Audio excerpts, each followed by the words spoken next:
And welcome back here. If you are joining us live, we want to say thank you for signing up for our YouTube premium subscription. We hope you enjoy all the events that are come here this afternoon. My name is Caleb Smock, and joining me in the booth is Dalton Haynes, who's going to be our driver analyst for this first couple of races to go on track. So a quick update of how they're going to be doing things today. What they decided to do, due to the fact that there was a couple of protests that were scheduled after the KA100 heat races 1 and 2, they have to have a certain time window in order to meet in between the two heat races. Well, seeing as the lunch break was going a little short as the weekend has been, they needed to give it a little bit of leeway. So at first they're going to send out the X30 Pro Junior class sponsored by Rolls Performance Group. Once this one has concluded, then they're going to send out the LCQ for KA100 Senior. Now, Dalton Haynes, like we said before, you're a driver analyst this afternoon. You have a little bit of experience when it comes to racing in the single clutch speed. How much of a factor mentally does it play if you're in an LCQ? Oh, huge factor, man. Depending on where you start in the LCQ, I mean, if you're starting last because you got wrecked out from first or second place on the grid, you know you need to move forward and get to those top four. But to get to those top four, you got to go through some dangerous people. You got to go through the back markers. You don't know how what they're gonna do. Like some of these guys at the back. Some of these guys are their first race. Others of them, they've just been racing for a while. They just never had the chance to get to the front because of their equipment. So you got to be really careful moving forward. But they know what they're doing, a lot of the guys. So I don't think there will be too many wrecks, but the LCQs can get hairy sometimes. So I'll definitely be looking forward to watching that one. Absolutely, and that one's coming after this one right here. Again, this is your X30 Pro Junior. Your front row is Max Garcia, sitting next to Aiden Ingrata. Christian Miles starts at P number 3 next to Cameron Brinkman in the 4th position. Zova Montien P5, Cooper Beasley P6, Alexander Charter P number 7, Caleb Gaffera 8, Teddy Masella 9, Jacob Kolar in the 10th position. Green flag is out as we're going up the hill right now, side by side. As we've seen before, that inside lane going through the, or outside lane, I should say, going through the chicane has been problematic, but not for Aiden Ingrata, who has now gone to the point. Right behind him is going to be Max Garcia, followed by Christian Miles to make their way through turn number 3, and they are all bunched up, making their way now down to turn number 4. Now, Dalton, you've never driven here before, if I remember correctly, but that chicane in turns 1 and 2, how would you handle a corner like that, or what advice would you give to someone who's about to go side by side there on the start? Going through the chicane side by side is not a good idea on the start. You want to slot in line as soon as you possibly can. You want to find a gap just to slot in. It looked like Brinkman got kind of shuffled back, and you might get shuffled back again with Enzo Vidmonti and almost going for the move. Decided to hang back though. No, yeah, definitely you just want to slot in on starts. You want to be really careful because it's the beginning of a final. You want to be nice and clean, get through the start clean, no wrecks, and just move forward. And so now we're watching Max Garcia out in front. Aiden Ingrata fell back to P number 2 with the pass, and it looks like back in the looks to be the that's 5th Enzo position. Vidmontien. Yeah, Vidmontien has now gotten around Cooper Beasley, so they're still almost about to go 3 wide there into turn number 3 there, Dalton. Yeah, that's Max Taylor, the RPG guys back there. We got Aiden Ingrata leading a pack of 4. Max Garcia at the back. Cameron Brinkman in the middle. Christian Miles second, P2. Christian Miles has been fast all weekend. He just looks like he's never really been able to put it together for the first spot. Aiden Ingrata is a really good driver, really experienced. He's got a lot of speed. Brinkman is very fast, I will say. He came through the pre-final earlier. Oh, here comes his teammate again. They look like they're fighting hard. They don't want to let Ingrata go too early, and there goes Max. Ooh, Garcia shoved him wide. Yeah, so that allowed Max Garcia to get through, and we're watching right now.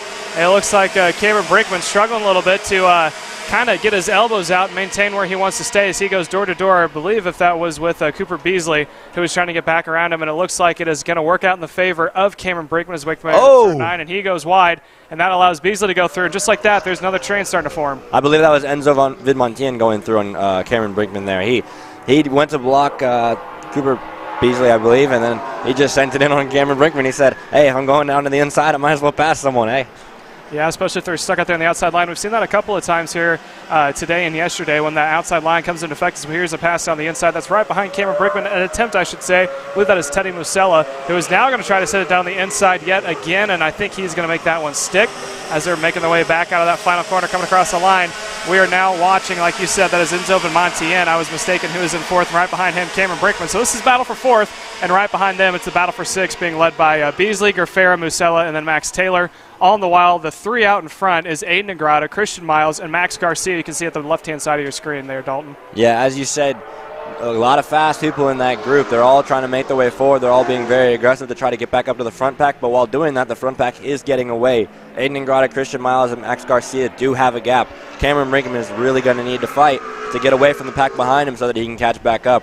You do not want to be fighting for too long at the beginning of these races because the front pack will get Gaffera away. Down on the inside, so that's Caleb Gaffera getting around Cooper Beasley. So Beasley hasn't really had the best race so far. He's in where he started as he loses yet another spot, and that's going to be to Teddy Musella. So Cooper Beasley falling down the order. But now it looks like he's going to try to – oh, that is Enzo Montian, who now is trying to see if he can't get his elbows out as they go side by side up into the chicane of turns 1 and 2.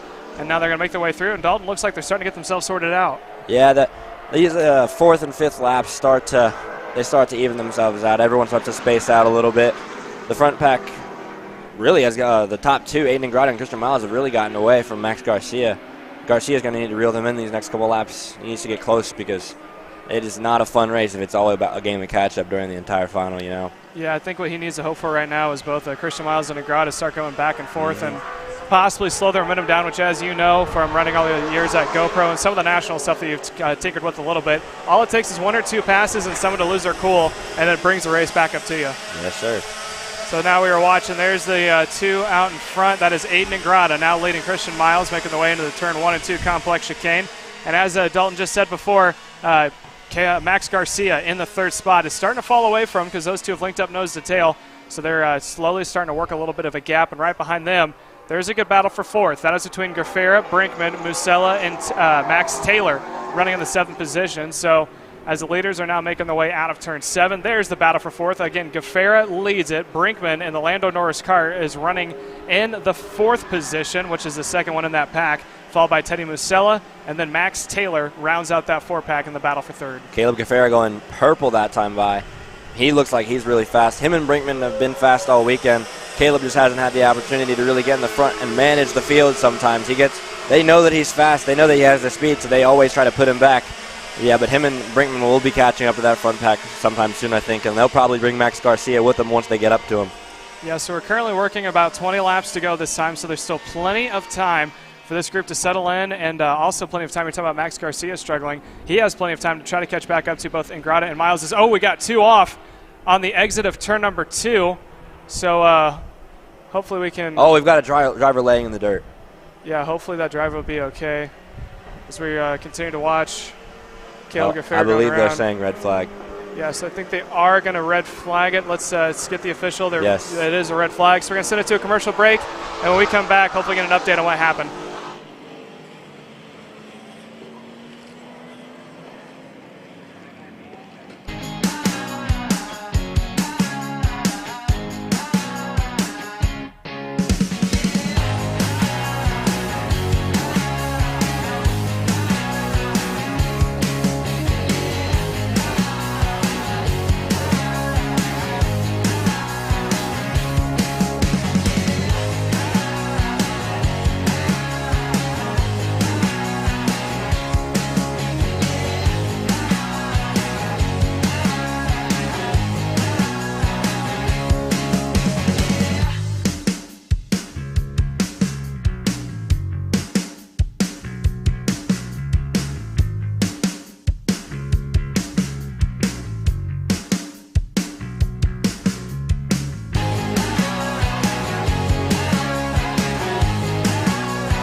Kart Store USA is a kart parts supplier that racers and retailers can count on when they need reliable advice and service. We focus on servicing all racers with honesty and pride while maintaining customer satisfaction. We carry a full stock of Kart Republic and Tony Kart chassis, as well as IAMI and Vortex Rock engines. We've also got a host of other parts available and in stock, such as products from Rev Performance Materials, Jekko Racing Seats, and more. We have a 100% satisfaction guarantee, and on top of that, if your order exceeds $200, shipping is on us. Check out all we have to offer today by visiting us online at kartstore-usa.com. As the Western importer of the Praga and Formula K chassis brands, Leading Edge Motorsports is a high-performance kart shop and race team with a simple mission: teach others the joy of high-performance driving, supply our customers with the highest quality products and services, and most of all, win races. With our remarkable racing inventory, expert services, and top-ranked national-level team to back it up, we'll help to get your new kart racing package up and running fast. From arrive and drive service to kart preparation and driver coaching to the parts you need to get you back on the racetrack, Leading Edge Motorsports is the industry answer. How you doing? My name is Mike Doty from Mike Doty Racing from Orange County, New York. We're about an hour north of New York City. We're a full-service kart shop that we supply IAME, Rotax, and all rock engines. We sell OTK parts and all the tires for all the different series. We support USPKS, SCUSA, Rotax, which is the Stars and Stripes, and the Rock Winter Tour. What we do is we try to get the drivers better by data, driver coaching, and setup. We have a lot of good drivers that come through our program. We have a lot of experience. I've been doing it for almost 35 years, and we just try to translate that to all our customers. For more info about Mike Doty Racing, you can contact us at mikedotyracing@gmail.com or call us at 845-551-0572. I'm Billy Vincent, owner of MPG Motorsports. What we do at MPG is we try to keep it a nice, fun family atmosphere, try to combine sort of the bigger things and of the bigger teams and the professionalism down with sort of some of the fun, sort of family-oriented atmosphere. We try to not only develop drivers, but also the parents and the families for just in knowledge in general in motorsports. It all starts in karting. What we try to do is try to help the drivers, the moms, the dads understand the sport of motorsports in general, not just karting, but what it takes to get all the way up through. Whether you end up wanting to be a driver or a mechanic or an engineer, you know, we can help you with that, and that's what we're here for. If you're interested in joining us at MPG, our home base is at Whiteland Raceway Park in Indianapolis, and you can contact us at info@willpowerkart.com, and one of our great people will reach out to you, and we'll try to put the best program together. Odenthal Racing Products, your #1 producer in engine mounts since 1992, along with our leading-edge designs and product development, such as the Odenthal Racing Products EasyGP camera mount, which comes in 4 different styles and can be used on any karting platform. See our products online. Go to odenthalracing.com. Parallel USA, a top-level performance team with unmatched hospitality, offering a full-service driver development program with year-round testing available in Miami, Florida. And the official North America racing team of Parallel Racing Chassis. Chassis and parts available at ParalleLUSA.com. If you're looking for top-grade equipment, look no further than Rev Performance Materials, engine mounts, sprockets, and arcade chains. Available online now at RevPerformanceMaterials.com and through a dealer near you. The highest quality material, built to the highest quality standards. Rev Performance Materials. Hannah Greenemeyer is going to score the final win of the U.S. Pro Kart Series. Hayden Jones is a national race winner. Nate Cicero wins. 4-time champion Ryan Norberg winning Super Nationals 24. Winner, winner, winner. Are you ready to join one of North America's winningest driver development programs? Rollison Performance Group offers fully customizable packages that are meant to take your game to the next level. For more information, head to RollisonPerformanceGroup.com.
Kart Store USA is a kart parts supplier that racers and retailers can count on when they need reliable advice and service. We focus on servicing all racers with honesty and pride while maintaining customer satisfaction. We carry a full stock of Kart Republic and Tony Kart chassis, as well as IAMI and Vortex Rock engines. We've also got a host of other parts available and in stock, such as products from Rev Performance Materials, Jekko Racing Seats, and more. We have a 100% satisfaction guarantee, and on top of that, if your order exceeds $200, shipping is on us. Check out all we have to offer today by visiting us online at kartstore-usa.com. As the Western importer of the Praga and Formula K chassis brands, Leading Edge Motorsports is a high-performance kart shop and race team with a simple mission: teach others the joy of high-performance driving, supply our customers with the highest quality products and services, and most of all, win races. With our remarkable racing inventory, expert services, and top-ranked national-level team to back it up, we'll help to get your new kart racing package up and running fast. From arrive and drive service to kart preparation and driver coaching to the parts you need to get you back on the racetrack, Leading Edge Motorsports is the industry answer. How you doing? My name is Mike Doty from Mike Doty Racing from Orange County, New York. We're about an hour north of New York City. We're a full-service kart shop that we supply IAMI, Rotax, and all rock engines. We sell OTK parts and all the tires for all the different series. We support USBKS, SCUSA, Rotax, which is the Stars and Stripes, and the Rock Winter Tour. What we do is we try to get the drivers better by data, driver coaching, and setup. We have a lot of good drivers that come through our program. We have a lot of experience. I've been doing it for almost 35 years, and we just try to translate that to all our customers. For more info about Mike Doty Racing, you can contact us at mikedotyracing@gmail.com or call us at 845-551-0572. I'm Billy Vincent, owner of MPG Motorsports. What we do at MPG is we try to keep it a nice, fun family atmosphere, try to combine sort of the bigger things and of the bigger teams and the professionalism down with sort of some of the fun, sort of family-oriented atmosphere. We try to not only develop drivers, but also the parents and the families for just in knowledge in general in motorsports. It all starts in karting. What we try to do is try to help the drivers, the moms, the dads understand the sport of motorsports in general, not just karting, but what it takes to get all the way up through. Whether you end up wanting to be a driver or a mechanic or an engineer, you know, we can help you with that, and that's what we're here for. If you're interested in joining us at MPG, our home base is at Whiteland Raceway Park in Indianapolis, and you can contact us at info@willpowerkart.com, and one of our great people will reach out to you, and we'll try to put the best program together. Odenthal Racing Products, your #1 producer in engine mounts since 1992, along with our leading-edge designs and product development, such as the Odenthal Racing Products EasyGP camera mount, which comes in 4 different styles and can be used on any karting platform. To see our products online, go to odenthalracing.com. Parallel USA, a top-level performance team with unmatched hospitality, offering a full-service driver development program with year-round testing available in Miami, Florida. And the official North America racing team of Parallel Racing Chassis. Chassis and parts available at ParalleLUSA.com. If you're looking for top-grade equipment, look no further than Rev Performance Materials, engine mounts, sprockets, and arcade chains. Available online now at RevPerformanceMaterials.com and through a dealer near you. The highest quality material, built to the highest quality standards. Rev Performance Materials. Hannah Greenemeyer is going to score the final win of the U.S. Pro Kart Series. Hayden Jones is a national race winner. Nate Cicero wins. Four-time champion Ryan Norberg winning Super Nationals 24. Winner, winner, winner! Are you ready to join one of North America's winningest driver development programs? Rollison Performance Group offers fully customizable packages that are meant to take your game to the next level. For more information, head to RollisonPerformanceGroup.com.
Alrighty, so welcome back here. We're about to get back underway with our X30 Pro Junior. A little bit of an update. The driver that they had to have attention given to was taken off the track. He did stand up under his own power, and he was taken off on the golf cart, probably for further evaluations. We don't know that for a fact. All we know that he is up, he is off the track, and he appeared to be okay. So that is some good news. We're about to get underway. Picking up where we left off, how it works with the red flag is it goes back to last lap fully completed. So since we were on lap 26, or sorry, we were on lap 6 completed, or going into lap 6 completed, I believe we're going to go back to 5 laps being completed. So we're at 20 laps to go as we are now watching Aiden Grana, Christian Miles, Max Garcia, Caleb Gaffera, Cameron Brinkman, your top 5, making their way down towards the start-finish straight. Let's see how this one's going to pan out as they make their way through. Let's see if it's going to be a green flag start, and it is. They're green heading up to turn number 1. And Grada leading the field. He goes straight to the grass on the inside line, defending his line, pops up just a little bit as he now snakes his way through. Right behind him, Christian Miles, Max Garcia. All 3 are down probably about the middle parts of the track. I think it's Caleb Gaffera, who is now under attack from Cameron Brinkman, who tried to roll the outside line, now making their way into turn number 4 there, Dalton. Max Taylor on the outside at the very start, went around the outside in the chicane. That got hairy real fast. Yeah, Aiden Grada leading the field really well. We got Christian Miles in second. This is a big pack. This is a big pack coming up. Aiden Grada looks really fast here at this beginning. He was really fast earlier on before the red flag, so we'll see what he can do with the field. Yeah, so now that is Aiden Grada who is going to be in command of the field, and right behind him, as we said before, Christian Miles. Not a lot of passing happen inside the first half of the field. On the start, as now we see that is going to be Caleb Gaffera popping down the inside line. He is trying to see if he can't maybe take a crack at getting around Max Garcia, and he will actually do so. So he has now been a 3rd. Garcia falls back to 4th. And again, everyone taking that middle line. Due to the fact that there is a red flag, we do a single file start. So everyone has the exact same line to take, or option, I should say, to take heading up into turn number 1. That's why they're all bunched up. It looks like there are about 8 to 10 carts up in the front half of that field. And that is now being commanded by Cameron Brinkman, who is now out in front over in Grada. And now Caleb Gaffera in the 3rd place, trying to see if he can't possibly get a nose it. Here comes down the inside Cameron Brinkman to get around Grada, and a company will follow. That was Teddy Musella also able to get around. Max Taylor? That was Max Taylor being able to get around Max Garcia. So we got Christian Miles leading. He looks pretty fast, but here might be going Gaffera. Oh, and Grada's going to go. Ingrada goes on Christian Miles. Caleb Gaffera's going to follow him. Now will Gaffera make a move on Ingrada next? Yeah, we'll find out. It looks like he will. He pops down the inside. It looks like Miles had an option to follow but decided better of it, so now we have a new leader, and that is going to be Caleb Gaffera making their way now into turn number 4. A little wide there on entry, and it looked like Ingrada thought about trying to get his nose in, but he's going to follow in the draft. And then right behind Ingrada is Cameron Brinkman, followed by Max Taylor. That is Cameron Brinkman, who was able to get around Max Taylor. And then a little update there on Max there goes Garcia. Brinkman He's falling back. Yep, Brinkman trying to get it inside on Miles, and it looks like they're still going to go door to door. And just like that, we're going to have a break in the top 2. I say that too soon because here comes Ingrada now able to get around Caleb Gaffera. Yeah, this field is stacking up majorly. No one's really wanting to work with each other and pull away. Gaffera doesn't really look like he wants to work with Ingrada, but he might here if he looks back and sees that he has a small gap to Miles. But this is a really big pack right now. They are not looking like they're going to separate too soon. Max Garcia is... Where is he? He's like in 7th place. Max Garcia, he was in the top 5 all weekend. He looks like he's going to move forward soon. But this field is really stacking up here. It does not look like it's going to be changing soon. Yeah, Max Garcia was able to close back up to that front pack as they make their way down into the lower parts of the track here. That's coming up on turn 8 hairpin as they make their way down. There's Ingrada out in front. Again, that is Miles now able to get around Garcia, holding on to that 2nd place. And then is all sorts of different drivers. You have Ingrada, Miles, Gaffera, Brinkman, Taylor, Garcia, all up in the mix. And then a small gap before we get to, if I'm not mistaken, that is Teddy Musella in front of Enzo Montienne, who is running in the 7th and 8th position, making their way to turn number 1. Here comes a pass on the inside. That is 3rd for 2nd. Gerfera able to get around Miles, and let's see if possibly if Brinkman's going to try to pass on the inside of his teammate. He decides not to, and they take the middle line there from Miles. Thought he might try to do a pass back there on Gerfera. Oh, here goes Brinkman on Miles. Miles has been getting some hate from his teammate here. They've been battling pretty hard. Looks like Ingrata is keeping a good gap to the to second place, but Gerfera looks pretty fast, so hopefully Gerfera will be able to keep up with Ingrata and maybe bring the field back to him. Yeah, if you're in that pack right there, which is currently being led by Brickman, then you're going to hope that that's the case. Is now Brickman's under attack from his teammate of Miles, and now here comes Garcia on the inside of Max Taylor, and they're going to go door to door. Yeah, Garcia doesn't look too happy about that right now. Kind of put his hand up like, don't know what that was about. He's not going to get in the toe, and everyone's trying to get a toe going and trying to bump draft with each other, but I don't think they know if they stay in line, they'll be able to keep that pack together. Yeah, I believe earlier in the lap before, actually, Max Garcia tried to do the same thing on Max Taylor, and Taylor held him off again, so they're really battling really hard back in for the top 10 positions. Oh, my gosh, that field looks tight. Yeah, that is now Gerfera able to get around Ingrata, and it looks like Gerfera is going to swing wide. Here comes the battle from behind, though, for this third place of both Brinkman and Miles. That is how they are third and fourth. They're starting to close in on the top two battle for the lead, so I think this one's going to heat up here shortly as they make their way down. Here comes Miles on the inside of Brinkman. Gets a little bit of a bump there, but he is now well onto the back bumper of Ingrata. Maybe losing a little bit of time there on the final corner. You can see Caleb Gerfera all up on the wheel, trying to get as much of a aerodynamic advantage as possible. Aiden Ingrata right in his toe, and then the two teammates keep swapping places back and forth for third of both Miles and Brinkman as we are now watching. That's the battle right there for the lead. Top four going into turn three. Right behind them, Max Garcia leading that second group, followed by Teddy Musella, Max Taylor, Nestor Rivera, Stephen Miller, and Enzo Montian all up in the mix. Caleb Gerfera looks very fast here in the midway through the race. He looks really fast. Ingrata looks a little bit slower, but I think in that draft he can keep up with him. Maybe want to pass him back soon just to keep him back, hold him back a little bit, bring the field to them. Yeah, Ingrata's right with him now.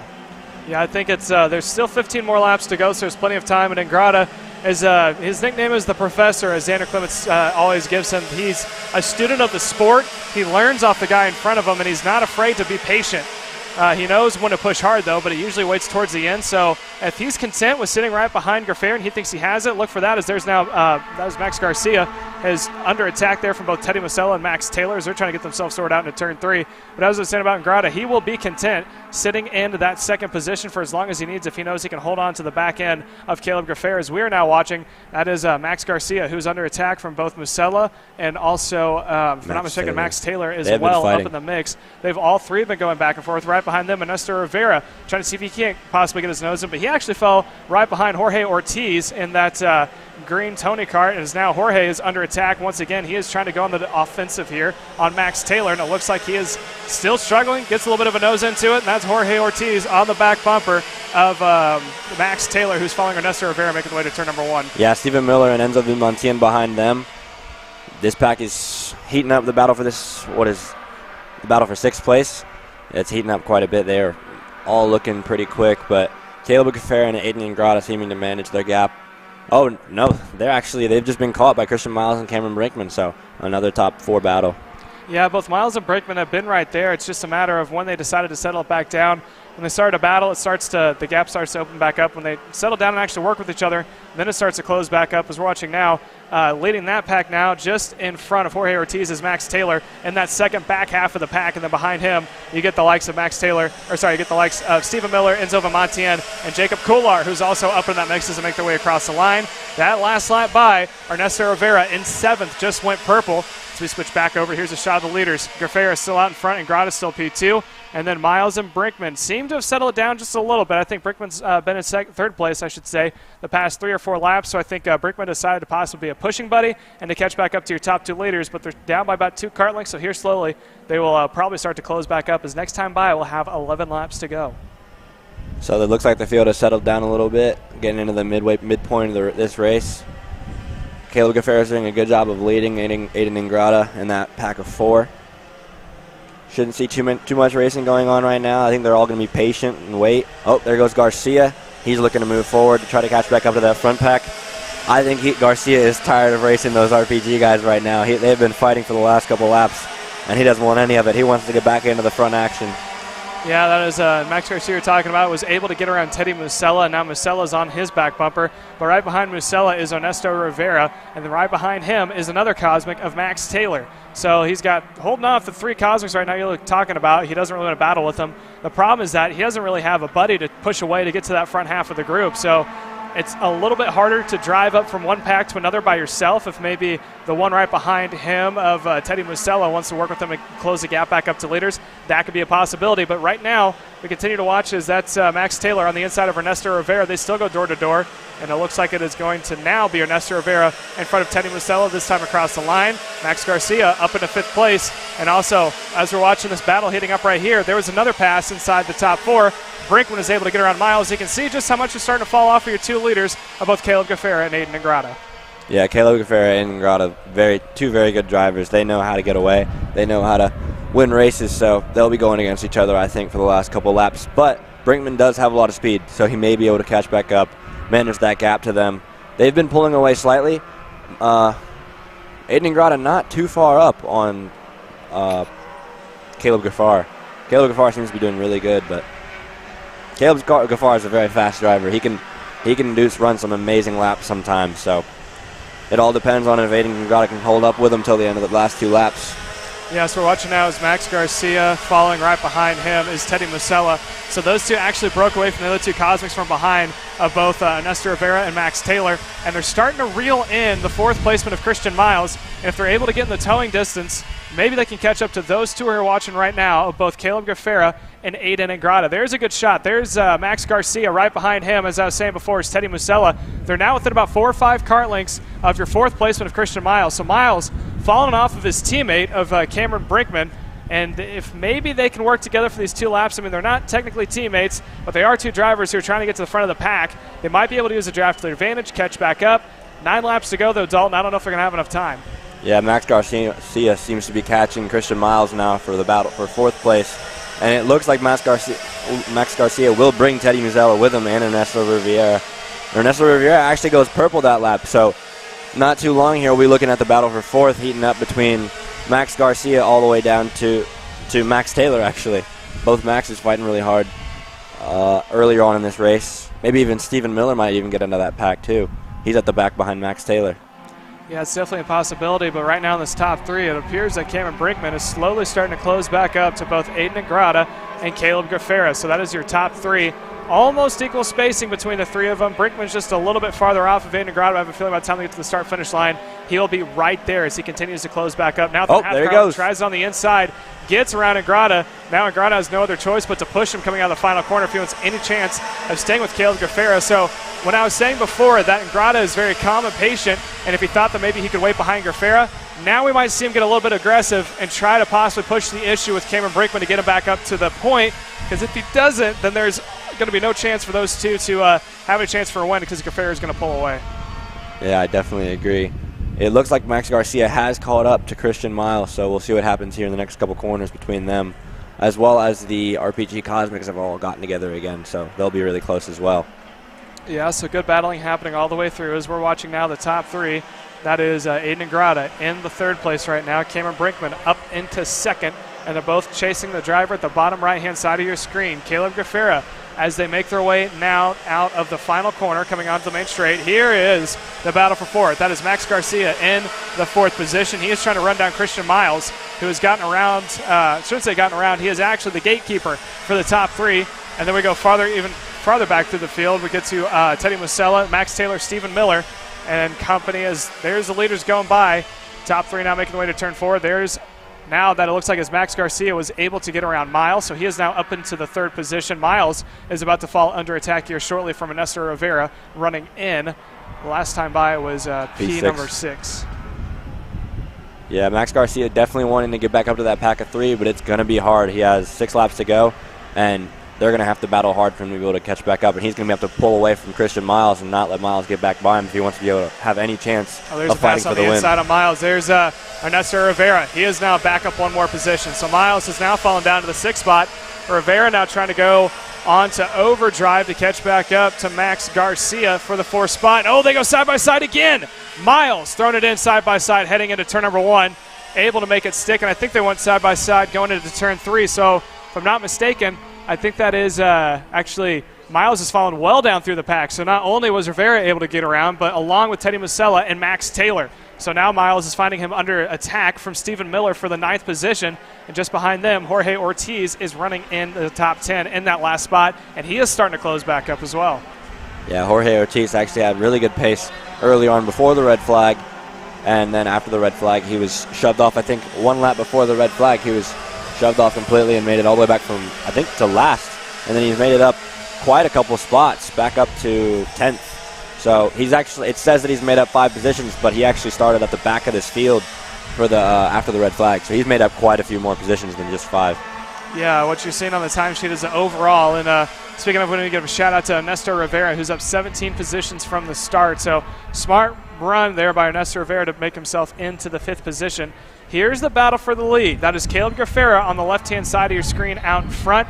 Cameron Brinkman in the 2nd position, who's being trailed by Aiden Agrada for 3rd. As they make their way now into turn 10, followed by 11. Agrada has been glued to the back bumper of Cameron Brinkman, trying to see if he can't give him a little bit of a push to catch back up to Gaffera, but they got 3 laps to go. Last time by, the deficit was about 0.1 of a second. Now it's at 0.3 of a second. So they're losing a little bit of time there to Caleb Gaffera. Dalton? Yeah, Cameron Brinkman's definitely going to look to catch up to Caleb Gaffera, and Ingrada's not going to fight too hard with Cameron Brinkman because he knows that he doesn't want to let Gaffera get away. So they're definitely all going to really want to work together. When you're in a pack of 3 like that, you don't want to fight too hard because, of course, there's always the option of someone like Max Garcia being able to get back in there and being able to fight. They want to all get a podium this weekend. They all want to get a podium today, excuse me. They all want to win, obviously, but they're going to work together till the last couple laps. They might make a few passes here and there to sort themselves out, but they definitely aren't going to battle too hard here until they see 2 to go. There is 3 laps to go, and there goes Ingrada. So once he sees 2 to go, he is really going to go for it on Caleb Gaffera. He's going to need to get to the back bumper of him soon. Yeah, he was making a hand gesture there to Cameron Brinkman saying, hey, you got to push me because I think it's my turn to get up into the 2nd spot. I think I can pull us back up to Gaffera. I just need that little bit of extra help because if they're not, Max Garcia and Ernesto Rivera would love nothing more than the opportunity to take a shot at the podium. They're currently sitting in the 4th and 5th place respectively, but here's the battle for the top 3. Relatively equal spacing, about 3 kart lengths separate all of them between Caleb Gaffera, Aiden Agrada, and Cameron Brinkman as they make their way at the drop hairpin at the bottom of the hill before they get to the bottom hairpin. And we continue to watch Caleb Gaffera, who has led most of the race with Aiden Agrada swapping back and forth them a couple of times, really closing up into the hairpins. He's going to need to get a lot out of this final corner because it's about to be the white flag this time by. He is now into the toe across the line, down by about 3/10 still, so he's got to have something out of the top hat if he wants a chance. Ingrada's going to need to push really hard at the beginning of this lap to be able to have a chance of passing at the end of this lap. Gaffera is going to be looking back. If Gaffera goes to defend without looking back because he thinks he's right behind him, then he'll bring Ingrada a lot closer earlier on. Gaffera doesn't want to block too early because if he blocks just a corner too early, Ingrada would be right on him. Yeah, and I think Ingrada slowly is now going to be on him. He's going to have 2 opportunities, so let's see which one he's going to take. Is it going to be here into turn 6? Not close enough. Now is it going to be in the next set of hairpins as they make their way through the double left-hander? And it looks for it's going to have to be setting up right here as his last opportunity. He thought about it. Gaffera defends through the final corners, up on the inside. And it's going to be Gaffera shutting the door, and it is now going to be Caleb Gaffera coming down to line to take the win here this afternoon in your X30 Junior Pro, sponsored by Rollison Performance Group. Oh, Max Garcia was forced off. He lost 4th. Oh, that was a good race for Caleb Gaffera. He did a great job to hold off the lead and really manage that race. Yeah, so that was Caleb Gaffera taking the win here this afternoon with Aiden Agrada, who's starting P number 2, finishing in 2nd, also taking the fastest lap. Cameron Brinkman coming across in 3rd, Teddy Musella in 4th, Ernesto Rivera rounding out your top 5. So that will do it for our first pre-final of the X30 Pro Junior, but don't go anywhere and stay tuned because after this commercial break, we have your LCQs for KA100 Senior next.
USA, a top-level performance team with unmatched hospitality, offering a full-service driver development program with year-round testing available in Miami, Florida, and the official North America racing team of Parolin Racing Chassis. Chassis and parts available at ParolinUSA.com.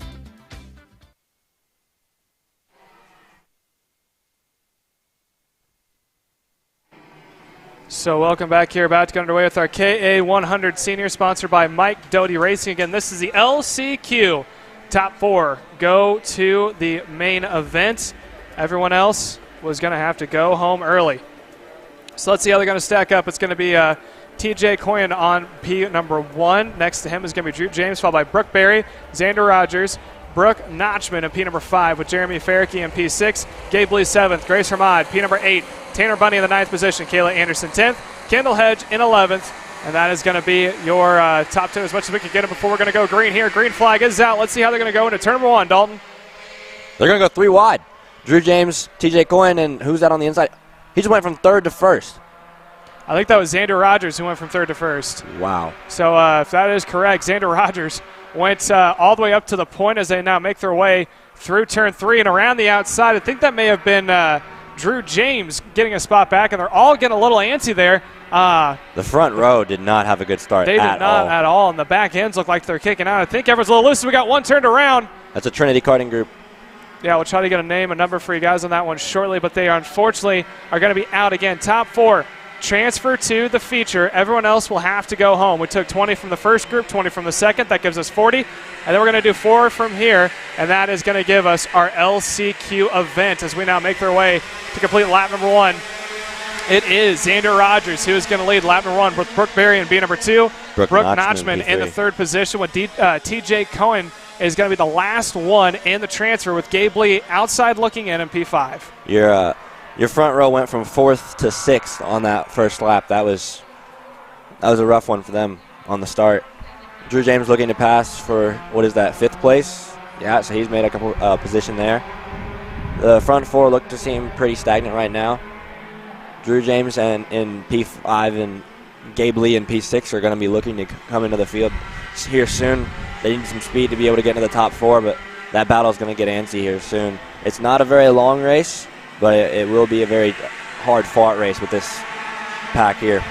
Yeah, so we're coming up on 10 laps to go. Again, top 4, and that's who you're looking at right now in the 4th place, and that's TJ Coyne, who is in the last transfer spot. Right behind him in 5th is Drew James, who started 3 spots higher in the 2nd position. So he's slowly edging in on the back of TJ Coyne as they make their way into turn number 3. And let's see, as he is on the back bumper now, look for him to maybe be a little bit more aggressive, because if you don't finish in the top 4, you are for sure not going to be in the show this afternoon. So he continues to work on that back bumper. Maybe here in about another 3 or 4 laps, he might get a little antsy and try to make an aggressive move. Yeah, right now we just have Xander Rogers leading the way, doing a really good job of staying in the lead, controlling the pace. Oh, here goes TJ Coyne for 3rd place on Brooke Notchman, and Drew James follows her. Oh, and so does Gabe Lee. He goes in as well. So Brooke Notchman being pushed from 3rd all the way back to 6th. Not good for her. She's going to look to want to get back into the front.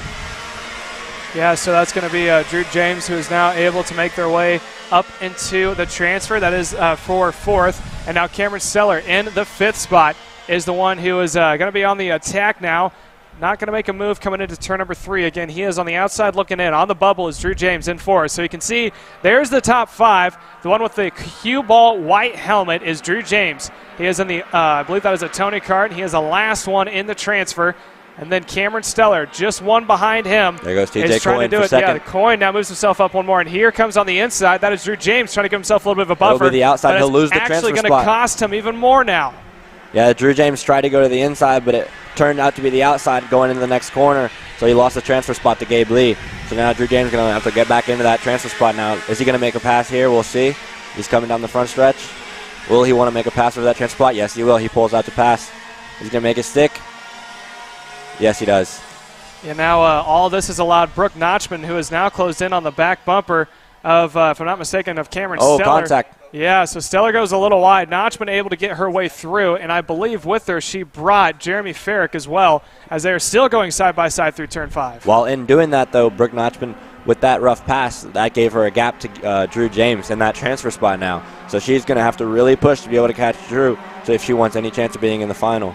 The leader, Xander Rogers, has been doing a great job. TJ Coyne's gotten back up to the front row, but he's going to need to just stay there and stay stagnant, run some consistent, clean laps. They don't want to fight too hard in the top 4. They've all got a gap now, so I don't believe the top 4 will start to battle anytime soon if they look back and see that they have a gap to 5th. Well, they have a decent amount of spacing all the way through as they make their way through turns 1 and 2. So, yeah, that's the top 4 locked in. And then we have the 3 karts that are battling for the 5th position. So none of these 3 are locked into the show this afternoon. The right thing to do here would be to stay nose to tail, try to work off each other's toe, and then hope that the top 4 in front battle enough for you to bring them back together. And as of right now, the past couple laps, it looks like they have done so. So if they can continue to do this, nose to tail, push when you need to be pushed, and give a little bit of a push when it needs to happen, you could easily find themselves inside the top 4 as they make their way down. And here's a pass on the inside. That is 6th onto 5th. So that is Jeremy Farrick, who has gotten around Brooke Notchman. Notchman tries it again. And I think, they get together. They have now gone wide. That is now Notchman parked it in the grass. The front bumper and rear bumper got hooked on Brooke Notchman. And I believe that was Jeremy Farrick. So I think that's heartbreak. Dalton, I think that all but sealed the deal for the top 4. I would definitely agree. You've got Xander Rogers out in front. They're starting to stack up quite a bit for the battle for second between TJ Coyne, Brooke Berry, and Drew James. So they might want to look to see if they can get a couple more spots ahead. Drew James might want to get up to second in this final, so he has a better starting place for the final. But they mostly don't want to battle barely at all. I think all 4 of them make the final. But there goes Drew James for 3rd place on Brooke Berry. So we'll see what he can do. Yeah, and these two need to be careful because they are locked into the show, as we said before. But Jeremy Farrick running in the 5th position. He's not that far back. He this time he was only down by about 1.5 seconds to Brooke Berry, who is in the last transfer spot for 4th. So if he's able to just watch this battle happen out and slowly start biding his time until they start to back up to him, then they could be under real pressure. That could have been avoided had they just stayed in line. Drew James does look like he has quite a bit of speed. He's now on TJ Coyne. He might want to make a pass to move forward, be able to have a better starting spot for the final. Might see a pass out of him here soon. Yeah, and I think he's trying to just make sure that's done as quickly and as energetically, efficiently is where I'm looking for. Is that right there is what we were talking about. So that's Drew James up 1 more spot. He now goes to 2nd. That's going to push TJ Coyne back 1 position. Brooke Berry still in 4th. So they're all in a 3-pack now, making their way across the stripe. And Xander Rogers has done a great job of commanding this race from the start. He has about a 2nd gap over the rest of the field that he has maintained most race along. Now, Drew James was a 10th faster than Xander Rogers that last time by, so he might actually be able to catch Xander Rogers before the end of this race. There are 4 laps to go, so if he can keep up the pace after passing TJ Coyne that last lap and still being a 10th up on Xander Rogers, he might be 2 tenths to almost even 3 tenths faster per lap. He might be able to get up to Xander Rogers. Just depends on how good he drives his next couple laps. Yes. Jeremy Fierke is quite far away. I don't know if TJ Coyne and Brooke Berry are going to battle, but I doubt they will. And if they do, they need to know that they will bring Jeremy Fierke close. Yeah, Jeremy Fierke has fallen off by about 0.5 second so far. He is down from what was a 1 second gap now to a 1.6 as they burn another lap, as we are now 3 laps to go at the line. As we continue to go on here, Jeremy Farrick, well, that time he made up 3 tenths, but it's not going to be enough. He's got 3 laps to go to make up a 1.3 second disadvantage unless something happens for these 3 right here. That is Drew James, TJ Coyne, and Brooke Berry. Unless something major happens, because he's in view, I think this is how it's going to stay locked, as they're roughly about 2.5 laps to go here, Dalton. Yeah, that time Drew James and Xander Rogers were the exact same pace, so I don't think there's going to be any battling for first, but there might be some battling for second we might see here. It's not very smart if they do battle for second because they're lapping almost the same as Jeremy Fierke, so it wouldn't be very smart to pass right now. You just want to stay where you are. Just get into the final, then worry about passing later. Yeah, that's a great point. You're locked into the show. Don't push it too hard. Let's take a little eye on the gap here between Brooke Berry in 4th and Jeremy Fierke. He made up a 10th. He went purple that last lap, but I don't think he's going to have time to his advantage. 2 laps to go. Well, I say that, and now it is Grayson, who is now up in the fastest car in the field. They're back in 7th position. They're not even close to being inside of the leaders due to some battling happened earlier. So unless something major happens, I think Jeremy Farrick is going to be close, but not close enough, and it's going to be these four. Now you're looking at second on back of James, Coyne, and Barry. That is the battle for, like you said, the second position, but I think they just all decided to back off and keep it locked in. I agree. They just want to stay there, make it into the final, have a good day. Worry about fighting later. That is true. Worry about it when it comes time for the feature. And maybe TJ Coyne might have a look on the inside of James, but I think he thought better of it. This time buys the white flag. One more lap to go. He's up on the wheel. He's not going to have a run into turn one, but he may have it at the bottom parts of the track, like when we get into the tighter parts of the hairpins, through the chicane. And then also, Jeremy Farrick went purple yet again. He's got it down under a second. I think maybe 6 or 7 more laps he would have had it, but I think he's going to be too little too late, as he's just going to have to sit back and watch the four in front of him make it into the feature out of the LCQ. Yeah, that was very unfortunate, or what happened earlier on between him and Brooke Notchman and Gabe Lee. So that just happens sometimes. You go for a pass and the bumpers get stuck. You can't really do much about it. So it's bad for them, but they'll move on. Well, now yeah, he pulls off actually. Through the final couple of corners and coming down to the stripe, Xander Rogers is going to take the win here for your KA100 Senior LCQ and punch his ticket into the main show. Joining him on the train to the feature is going to be Drew James, TJ Coyne, and Brooke Barry. And like you said, I think Farrick did pull off. So that means, unfortunately, everyone else is not going to make it into the main event this afternoon. So with that, we want to congratulate everyone in the top four. We're going to send it to a commercial break. And when we come back, we still have more. Actually, we're going to stay tuned here because I think we may have a quick interview. We do. We're going to actually send it down to our very own Gemma Tommy, who's caught up with Caleb Gafera. Jenna? Caleb, your second win this weekend. There's not much to talk about except Brinkman did have you on your toes for a little bit there. Yeah, so like in the beginning of the race, I was just having to get through the field, struggled a little bit, got shoved off in turn one. But then I started to work my way back, and I ended up getting to the lead and just stayed in the lead the rest of the race. And on the last lap, it got a bit scary because Aiden was right there on me. And I was like, do I block, do I not block? And then I just knew I had to block, so I had to block. Yeah, he had really good pace in the infield, but you had that straight speed. Are you going to do anything to celebrate your win tonight? Well, I kind of have to drive to the airport, so not really, but I wish I could. Well, maybe a dance party on the way there. It's a good 45-minute drive. Who do you want to thank for helping you out this weekend? I'd like to thank my mom and dad, Mike Rollison, Joni, and my mechanic, Will Orsini. Great. Congrats on the great weekend, Caleb. Thank you. Back to you guys. Thank you, Jenna. We're about to get going here shortly with our X30 Masters as they're about to get underway here soon, as they are now taken on to track. Because I think while they're going out for the warm-up, we may get an interview in here with some of the other drivers that we have with our very own Jenna Tommy, but I think we're going to have to stand by until we have the start underway here as, like you said, we're about to get going here shortly.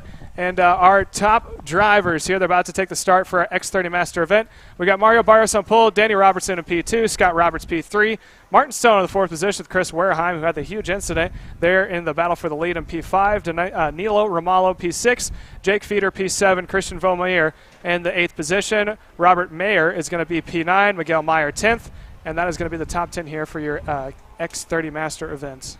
Yeah, our X30 Master main event here presented by Speed Concepts Racing. We'll go green with them when we get done with the first lap or when we get close to it, as long as it's not too chaotic. We'll send it down to Jenna Tommy. She's standing by with Cameron Brinkman. It was a solid run for him, so we'll go to them in just a moment. In the meantime here, we're getting set to go green. Mario Barrios alongside Danny Robertson in the 509. It's an RPG front row.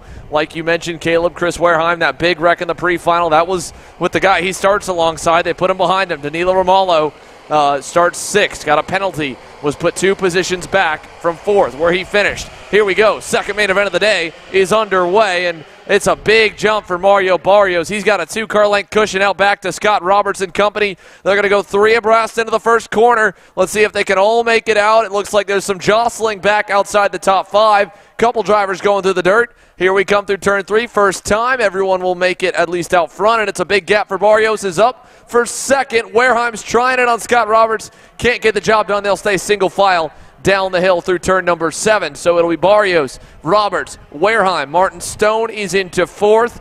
Little gap back to Danilo Romalo as he rolls the 5th position. Danny Robertson, terrible start. He's dropped back way down the order. I think he might be as low as 6th right now. Coming through turns 10 and 11. There goes Wareheim trying it on Roberts again. This time, Roberts again able to hold off, but Wareheim loses another spot in the process. He'll drop behind Martin Stone. With the first lap underway, let's send it on down here to Jenna. She's at the scale line with Cameron Brinkman. A solid weekend, lots of hardware coming his way, and more racing to come with KA100 Junior. Jenna? Cameron, you had a great weekend, and I want you to take me through it from start to finish.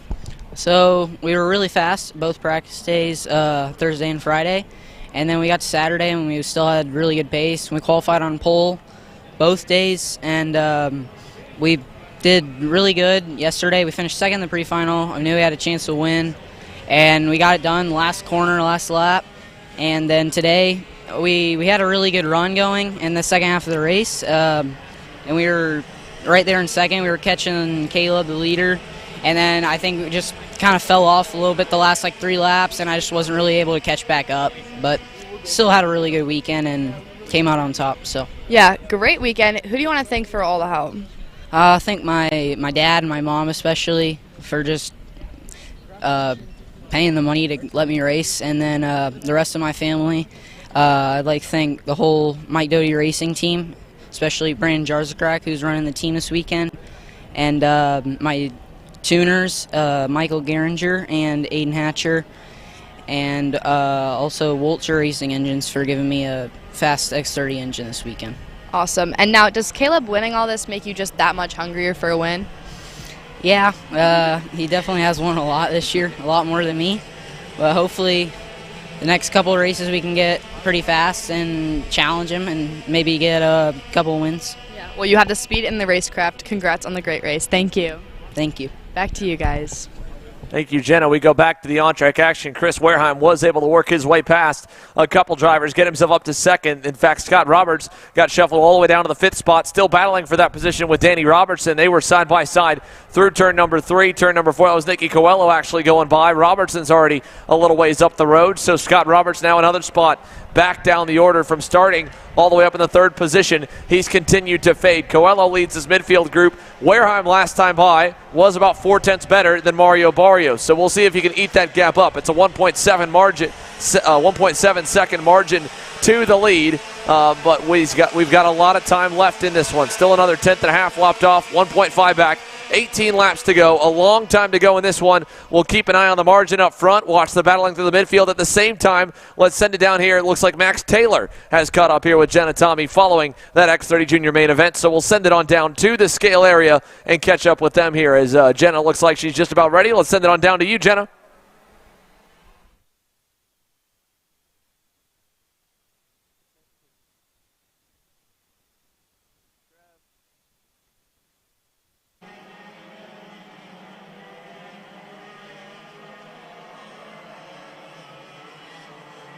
My bad, I did not hear that call. Max Taylor, what happened in that race? Yeah, it was a little bit of an up and down race. We had a good start, and then the red flag set us back a bit. I didn't get a great start off of that. I worked my way up through the fields, putting in some good laps, trying to work with my teammates, and it kind of came to a bad ending when I crashed. On the last lap, we went 3 wide in turn 3. Not the best decision, but I think it was mostly a racing incident, and I came away with 4th after penalties, I think. Yeah, unintentional and still a great result in the end. How would you describe your weekend in one word? Entertaining. That's always a good one. Who do you want to thank for helping you out? I want to thank my mom and dad and RPG for putting together a great operation with the kart setup and the coaching. Well, Dad behind the camera gave you a big thumbs up, and I do too. Great job this weekend. Thank you. Thank you. Back to you guys. Thank you, Jenna. Here we go back to the update of where we're at with the gap. Chris Wareheim has cut that thing down to less than 0.8 of a second for the lead. We'll have that battle for the top spot looming here in a moment. Here's a look at the rest of the midfield coming through. Evan Batt leads the group with Christian Vomier in tow. Vomier going to go down the inside. Turn 3, he will get clear, so that's a spot all the way down in 10th. So he'll crack the top 10 for the first time. Talked about Nicky Coelho just before the break there. He was able to get up 10 spots gained so far from the back of the grid up to 6th. Everyone's kind of running even lap times to the top 5. All of them, actually going back to Coelho, even in the 6th spot, are faster than the race leader Mario Barrios, who got away with a big-time lead early on. And now Barrios is coming under heavy fire. Wareheim has picked off 6/10 that lap. 3/10 back. Fastest lap of the session honors. He is on the move here, Caleb, in that Nash Motorsports for Elkhart. Yeah, he definitely is going to put the pressure on him now in the next couple of laps as he's well within the drafting distance. And along with him, he's also brought Martin Stone, not as close, obviously, as Wareheim is, but he's just off in the distance. If these two start to go back and forth, there could possibly be a three-car battle for the lead here in your X30 Masters with about 14 laps to go this next time by.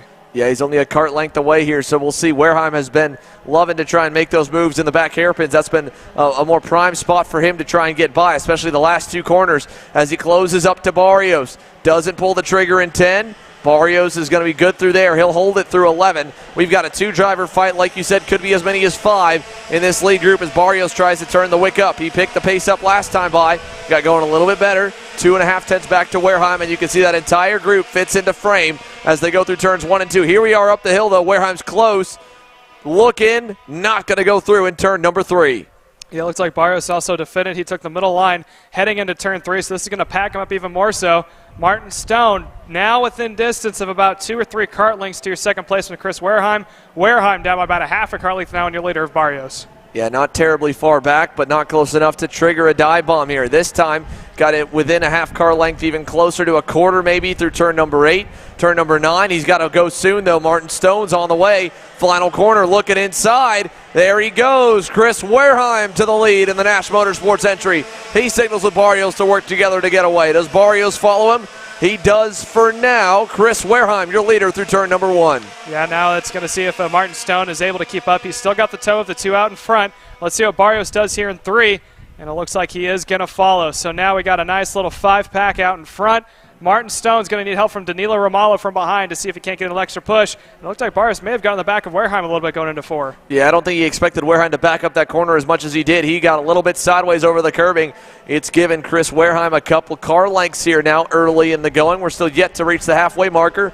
Martin Stone aggressively looking, not going to go through for second that time by. And now that'll put Danilo Romalo on the offensive if he wants to. No, not close enough either, so they all kind of stay spread apart. And look at the gap here. Chris Wareheim down to turn number 1 with a nice gap on that man right there, Mario Barrios, who is trying to find some extra pace to chase him back down.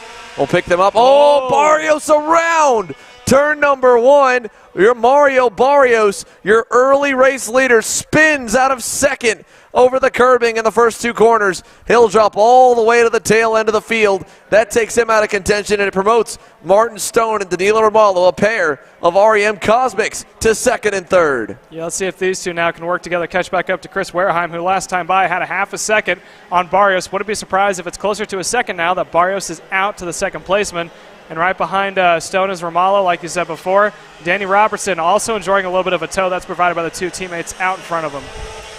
Yeah, Danny Robertson benefiting from it a little bit if he can latch on to him. That time by, they were only able to equal the pace of Wareheim. Nicky Coelho, 3/10 better than everybody in the top 4. Coelho by his lonesome right now is hunting down the lead pack. He could get there soon enough.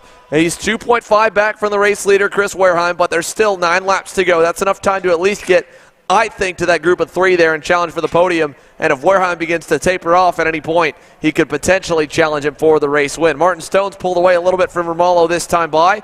Without Barrios in the way, maybe he can run back up to the Nash Motorsports barrel as they go through turn number 9 once again here. That gap, you can call it maybe 6 car lengths from Wareheim back to Stone. It's open up to at least 3 or 4 from Stone back to Romalo. What do the time look like across the line?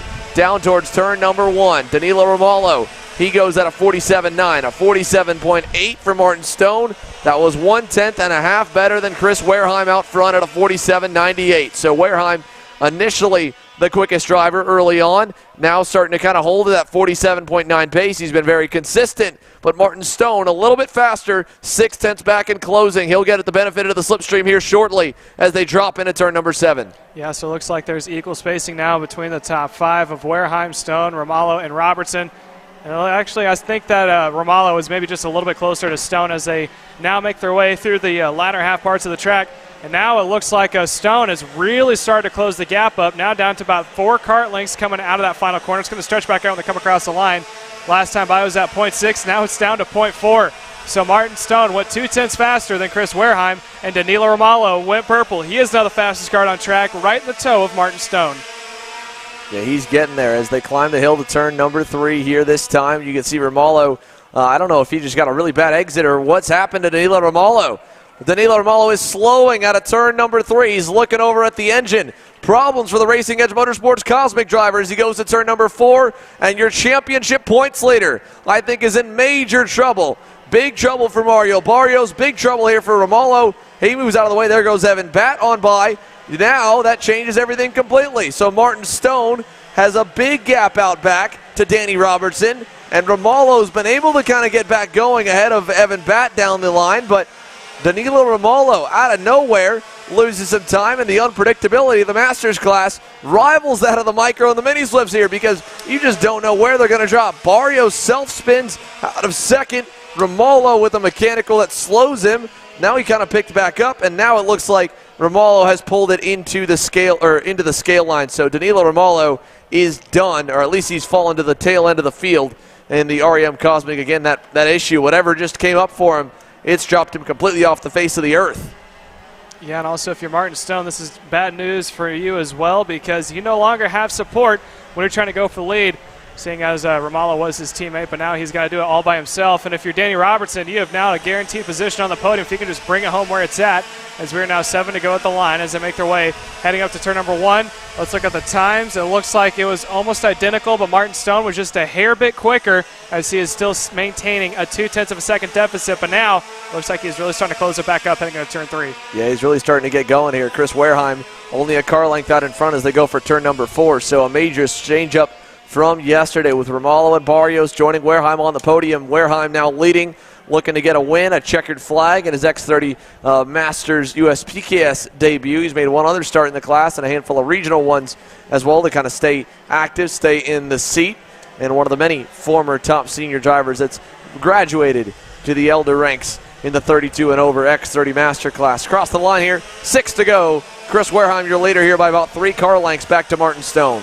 And that last time by, Chris Wareheim was slightly faster, but I think it's going to be pretty equal from now on because now way on the toe, down by about 2 car lengths now is Martin Stone on Wareheim coming into turn 3. As they now snake their way out of turn 3 heading into turn 4. I think it's going to be all about Stone maintaining the draft and just hoping for the slightest mistake from Chris Wareheim because if he's not able to do it, I don't think he's going to have enough. It's one thing to catch up, but it's another to get around. Yeah, he'll have to get a little bit closer to be able to be within striking distance in this gap that we're seeing on your screen right here. 2 car lengths away is not enough for him to be able to really challenge. Heading into the turn 9 complex over to 10 and 11. Chris Wareheim, 2 car lengths out of the final turn across the line. 5 laps to go for Wareheim to hang on here for a checkered flag. He pulled another 10th back out of the hat last time by. So Stone now 4 tenths away. Couple car lengths further back from the rear bumper of the Nash driver. Up the hill to turn number 3 and down, dropping through. Wareheim's lead continues over to turn number 4. Yeah, laps can continue to tick away as we're now within about 4.5 yet to go. It's going to be 4 next time by at the stripe. Making the way through the drop-down hairpin, heading up into turn number 8.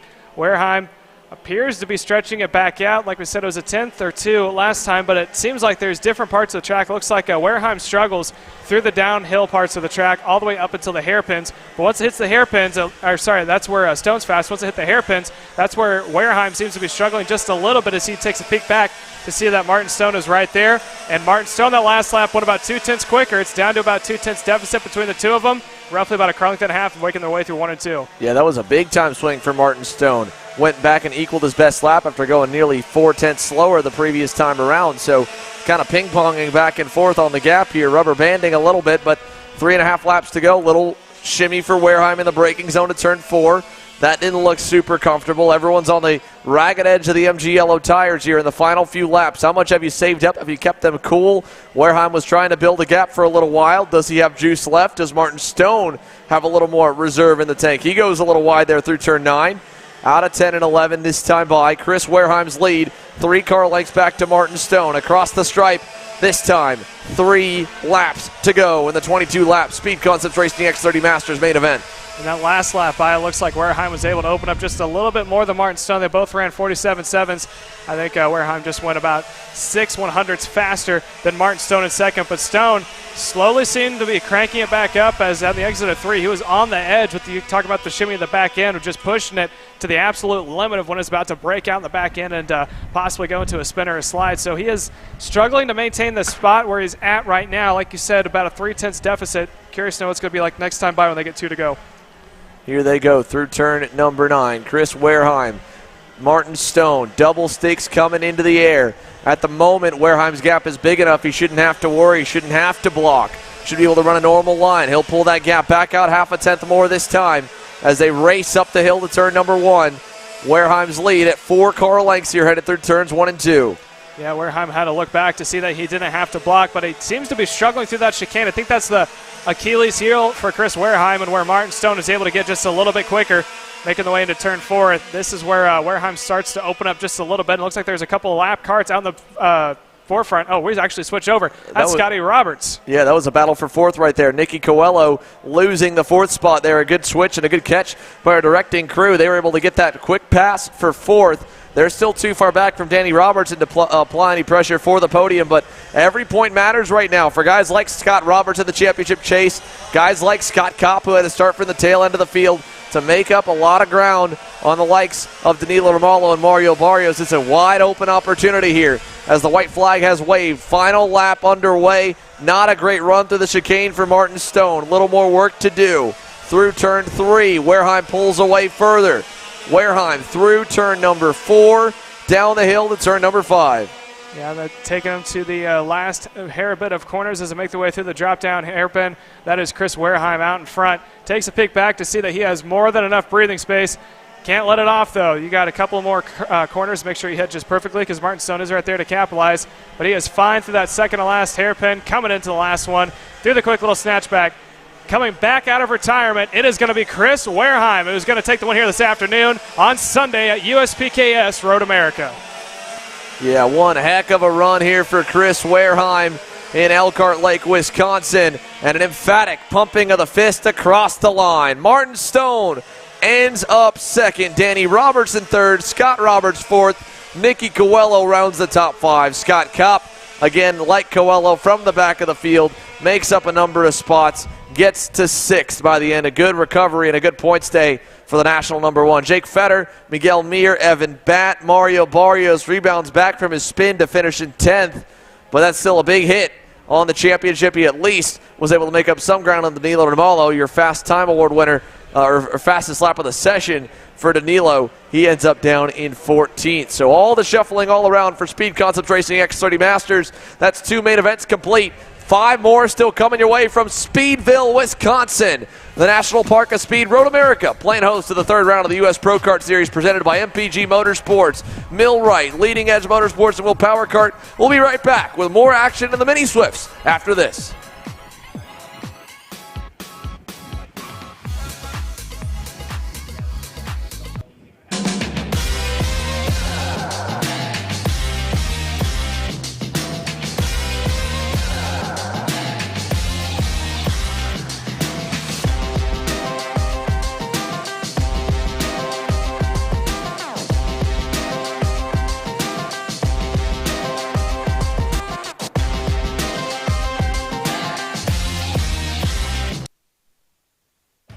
Kart Store USA is a kart parts supplier that racers and retailers can count on when they need reliable advice and service. We focus on servicing all racers with honesty and pride while maintaining customer satisfaction. We carry a full stock of Kart Republic and Tony Kart chassis, as well as IAMI and Vortex Rock engines. We've also got a host of other parts available and in stock, such as products from Rev Performance Materials, Jecco Racing Seats, and more. We have a 100% satisfaction guarantee. And on top of that, if your order exceeds $200, shipping is on us. Check out all we have to offer today by visiting us online at kartstore-usa.com. As the Western importer of the Praga and Formula K chassis brands, Leading Edge Motorsports is a high-performance kart shop and race team with a simple mission: teach others the joy of high-performance driving, supply our customers with the highest quality products and services, and most of all, win races. With our remarkable racing inventory, expert services, and top-ranked national-level team to back it up, we'll help to get your new kart racing package up and running fast. From arrive and drive service to kart preparation and driver coaching to the parts you need to get you back on the racetrack, Leading Edge Motorsports is the industry answer. Hannah Greenemeyer is going to score the final win of the U.S. Pro Kart Series.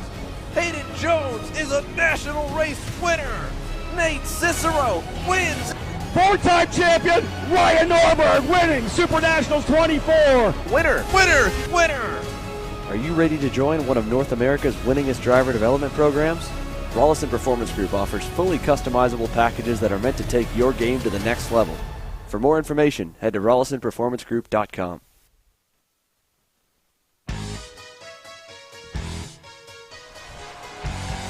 The engines have come to life, and the Mini Swifts have been released onto the racetrack. DNJ Intermodal Services Mini Swift getting out for the final time this weekend. Keelan Harvick, what a weekend in Wisconsin it's been for this young kid.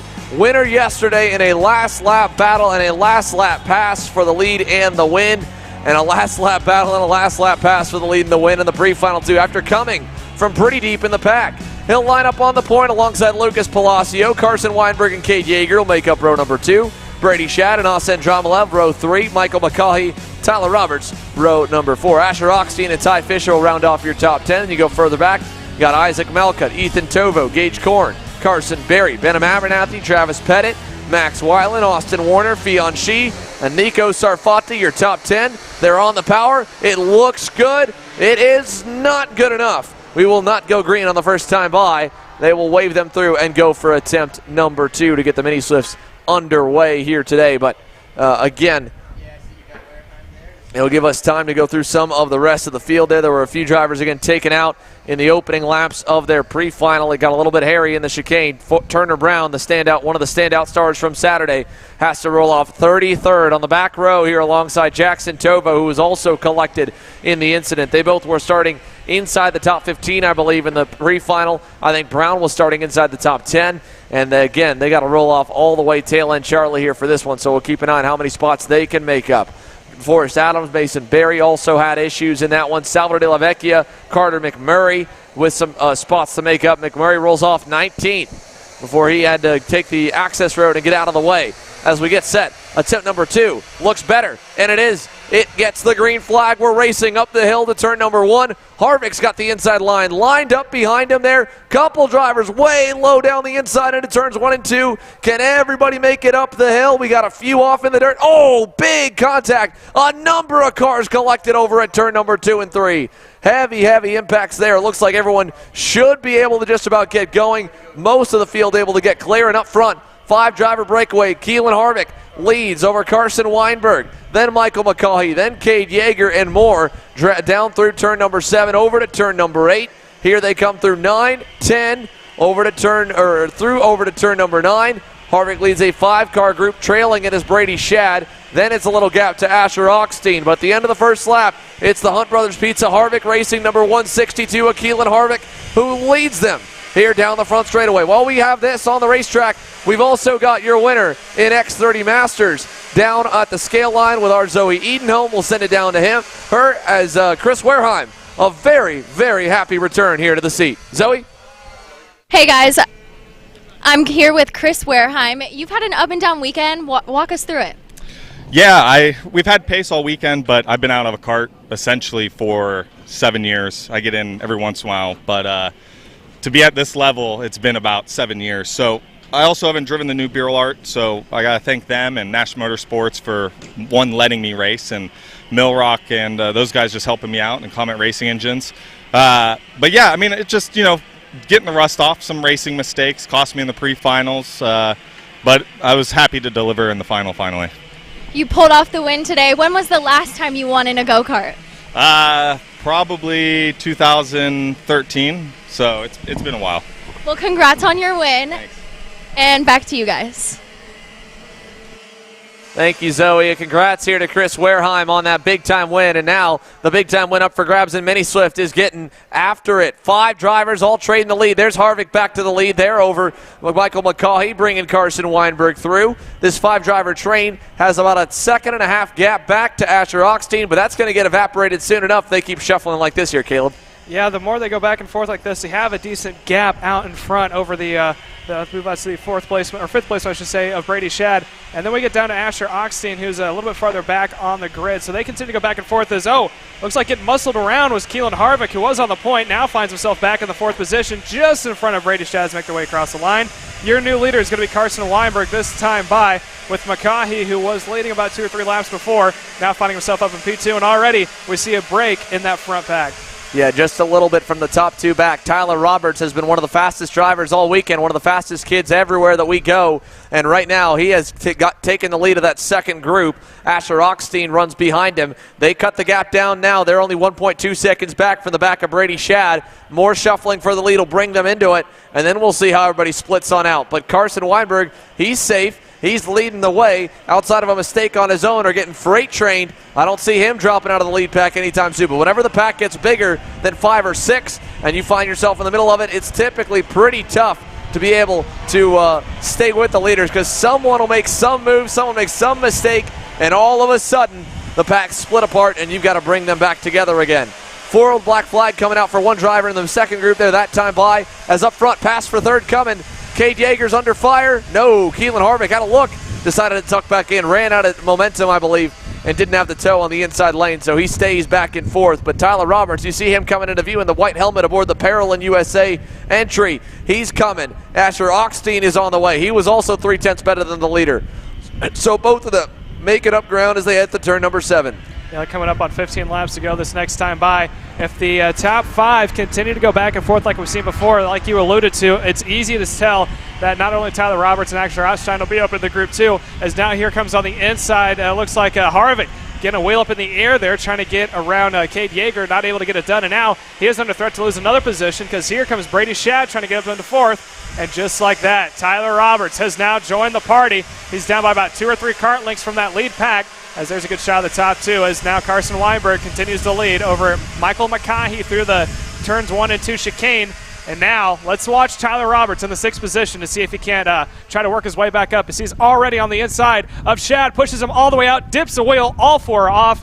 And now that is going to push Brady Shad back behind Tyler Roberts, and now Asher Oxteen is trying to look to get around. Yeah, that is a gnarly hill at the exit of turn number 3, a steep drop-off off the edge, what feels like a cliff there, and that really hurt Brady Shad trying to fight that pass a little bit on the exit of the corner.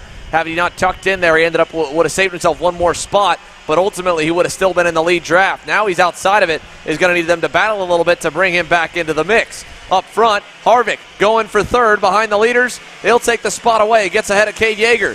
Keelan Harvick back up to P3. Yeager back to P4. Here comes Tyler Roberts in the 5th spot. He'll look for 4th down the inside of turn number 1 on Yeager. Looking, he's clear. Tyler Roberts, another spot inside the top 5. I'll tell you what, now that these 3 are going back and forth with both Keelan Harvick, Cade Yeager, as we now see Yeager trying to get on the inside there. Oh, it looks like Harvick dropped a couple of wheels. He has to defend, and now they're about to send it, and here comes Yeager. He passes back on Harvick. Harvick thought about doing a crossover, still trying to do a crossover move. But as I was saying before, since these 3 for the 3rd position continue to do this, Carson Weinberg and McCaughey have now opened up a significant margin, almost a second, over the 3rd placement of now Tyler Roberts. Yeah, that was a big-time unforced error by Keelan Harvick. He had just gotten a little bit of separation from Roberts and Yeager with them fighting for position. Now he finds himself back down in the hole again in 5th. He's been able to climb himself out of deeper positions before. 13 laps to go. Still a lot of time left in this one as they climb the hill to turn number 1. Carson Weinberg, Michael McCaughey, 8/10 up on Tyler Roberts. But Roberts is so fast. He has been able to reel in everybody by his lonesome. He's doing the same right now. Yeager and Harvick still 4th and 5th, losing a little bit of time to him. They've got a cushion back to Asher Oxteen and Brady Shad, who Shad just set his personal best last time by, so he's already on his recovery drive. He'll get to Oxteen's bumper pretty soon. Might be able to either challenge him and get by for 6 or push him to catch up to the back half of the top 5, trailed at the end here by this kid right here, Keelan Harvick. Up front, Carson Weinberg and Michael McCaughey, though, they've got company. Here comes Tyler Roberts, 1 car length back, headed through the final few corners. Harvick trailing onto Yeager, not close enough to work together with him. He'll benefit off the toe, takes a look back, sees that Oxteen is still about a second or so away. Yeah, coming out of that last corner, McCaughey was on the back bumper of Carson Weinberg, almost like an attempt to try to get him to go. And it looks like that is now McCaughey getting around Weinberg, making the way up the hill. As yes, it is. Weinberg now about to lose another position. He falls back to third. Here comes Tyler Roberts up into second. Weinberg's going to have to tuck into his toe. He's got a little bit of ground to make up between himself and Michael McCaughey out in front. Making the way down that drop right now. McCaughey holding on to a 3-car length advantage. But as we said before, Tyler Roberts has been so quick. Last time by, he was about 3/10 faster than your now leader of Michael McCaughey. So I give about a lap or two, and we'll see both Roberts and Weinberg on the back bumper of McCaughey. Yeah, Michael McCaughey's going to see them really soon here because Tyler Roberts already by Weinberg, half a car length back. He'll have a big head of steam down the front straightaway. Does he have enough to use it? Oh, wait a minute. We got a red flag coming out for a major incident on the backside of the racetrack, I believe. Red flags in the air. They were racing down to turn one. I don't know if the leaders saw it. Red flags are out. Black and yellows from all the corners. I think they're going to start to slow. A major, major crash on the far side of the front side of the circuit here. Driver is okay, but the red flags have been called, and so that will put it back before the red flags were called. We have not made it to halfway, which means this race will get restarted. But my goodness, right there, that was a wreck at the exit of turn number 9. Driver is out of the go-kart, is getting checked by the on-site medical team. They're going to go ahead and roll over to them. We'll take this moment here to enjoy the scenery from Road America and give you more updates as we can. But for now, the Mini Swift class presented by D&J Intermodal Services. A red flag for a crash down the order on the field. I think it might have involved Benham Abernathy, but I'm not 100% sure of the driver involved. The driver, again, just getting checked out, got out of the cart under his own power, and is just getting checked for a little bit more. So either way, we're under red. We're going to take a commercial break. We'll come back when we have more updates. But your Mini Swift class, far from over. It was just getting interesting. It was a good start already. They're going to get all packed up and do it again. Single file restart with 7 or 8 laps complete and about 12 or 13 to go.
Kart Store USA is a kart parts supplier that racers and retailers can count on when they need reliable advice and service. We focus on servicing all racers with honesty and pride while maintaining customer satisfaction. We carry a full stock of Kart Republic and Tony Kart chassis, as well as IAMI and Vortex Rock engines. We've also got a host of other parts available and in stock, such as products from Rev Performance Materials, Jekko Racing Seats, and more. We have a 100% satisfaction guarantee, and on top of that, if your order exceeds $200, shipping is on us. Check out all we have to offer today by visiting us online at kartstore-usa.com. As the Western importer of the Praga and Formula K chassis brands, Leading Edge Motorsports is a high-performance kart shop and race team with a simple mission: teach others the joy of high-performance driving, supply our customers with the highest quality products and services, and most of all, win races. With our remarkable racing inventory, expert services, and top-ranked national-level team to back it up, we'll help to get your new kart racing package up and running fast. From arrive and drive service to kart preparation and driver coaching to the parts you need to get you back on the racetrack, Leading Edge Motorsports is the industry answer. How you doing? My name is Mike Doty from Mike Doty Racing from Orange County, New York. We're about an hour north of New York City. We're a full-service kart shop that we supply IAMI, Rotax, and all rock engines. We sell OTK parts and all the tires for all the different series. We support USPKS, SCUSA, Rotax, which is the Stars and Stripes, and the Rock Winter Tour. What we do is we try to get the drivers better by data, driver coaching, and setup. We have a lot of good drivers that come through our program. We have a lot of experience. I've been doing it for almost 35 years, and we just try to translate that to all our customers. For more info about Mike Doty Racing, you can contact us at mikedotyracing@gmail.com or call us at 845-551-0572. Hi, I'm Billy Vincent, owner of MPG Motorsports. What we do at MPG is we try to keep it a nice, fun family atmosphere, try to combine sort of the bigger things and of the bigger teams and the professionalism down with sort of some of the fun, sort of family-oriented atmosphere. We try to not only develop drivers, but also the parents and the families for just in knowledge in general in motorsports. It all starts in karting. What we try to do is try to help the drivers, the moms, the dads understand the sport of motorsports in general, not just karting, but what it takes to get all the way up through. Whether you end up wanting to be a driver or a mechanic or an engineer, you know, we can help you with that, and that's what we're here for. If you're interested in joining us at MPG, our home base is at Whiteland Raceway Park in Indianapolis, and you can contact us at info@willpowerkart.com. And one of our great people will reach out to you, and we'll try to put the best program together. Odenthal Racing Products, your #1 producer in engine mounts since 1992, along with our leading-edge designs and product development, such as the Odenthal Racing Products EasyGP camera mount, which comes in 4 different styles and can be used on any karting platform. To see our products online, go to odenthalracing.com. Parolin USA, a top-level performance team with unmatched hospitality, offering a full-service driver development program with year-round testing available in Miami, Florida. And the official North America racing team of Parolin Racing Chassis. Chassis and parts available at ParolinUSA.com. If you're looking for top-grade equipment, look no further than Rev Performance Materials, engine mounts, sprockets, and arcade chains. Available online now at RevPerformanceMaterials.com and through a dealer near you. The highest quality material, built to the highest quality standards. Rev Performance Materials. Hannah Greenemeyer is going to score the final win of the U.S. Pro Kart Series. Hayden Jones is a national race winner. Nate Cicero wins. 4-time champion Ryan Norberg winning Super Nationals 24. Winner, winner, winner. Are you ready to join one of North America's winningest driver development programs? Rollison Performance Group offers fully customizable packages that are meant to take your game to the next level. For more information, head to RollisonPerformanceGroup.com.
Kart Store USA is a kart parts supplier that racers and retailers can count on when they need reliable advice and service.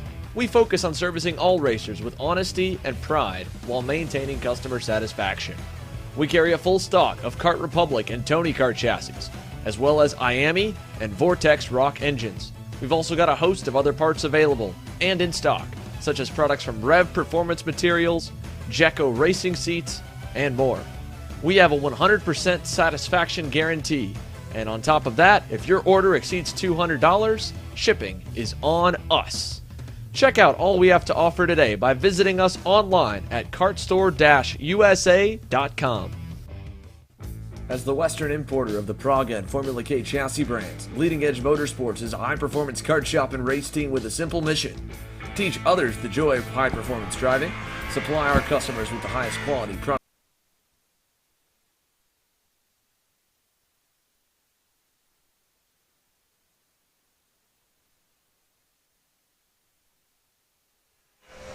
Welcome back here live at Road America for the United States Pro Kart Series, third round of the season. Here with Kart Chasers live main event broadcast. The Mini Swift division went under red flag conditions for a crash exiting turn at number 9. The driver's been checked out, and it looks like they've got the field just about lined and ready for the restart. While we wait for them to get them fully sorted and refire the engines, Zoe Edenholm has caught up with a number of X30 Pro drivers getting set to go as they are the next ones out onto the racetrack. One of them, a super impressive run today for Tyler McIntyre to qualify on the front row. He's down with her at the scale area. Zoe? Hey guys, I'm here with Tyler. How has your weekend been going? Overall, it's been going pretty good. We have been top 10 all weekend. We qualified second today. In the pre-final, we got knocked back a little bit. But What's your plan for the final? I'm hoping to get it back up front in the first few laps and hopefully fight for the lead, hopefully. Are you going to try and fight Norberg early on if you can get up there? Yeah, hopefully. He's been quick by himself all weekend, so. Well, best of luck to you. Thank you. Back to you guys. Thank you, Zoe. Here again, Tyler McIntyre. He still rolls off inside the top 10, like he said, feeling pretty good. Pace was good. A little better start here should put him in a fantastic position to try and come away with a checkered flag. You can see race director Blake Hunt there at the top of the lineup, pointing to his head, saying, use your heads, kids. Be ready to go. Hopefully they can put together a solid start and get this one back going. Now, this is a great godsend here for the likes of Carter McMurray and Turner Brown. They'd already made up a number of spots. Again, remember both of them, they were involved in early lap incidents in the pre-final. McMurray up to 12th, 9 spots gained. Turner Brown, 19 spots gained to 14th. And now, Caleb, they get to restart midway through the field as we see a few more drivers struggling to get fired up. They're going to work on them a little bit here, give the officials try and get everyone ready to fire and leave.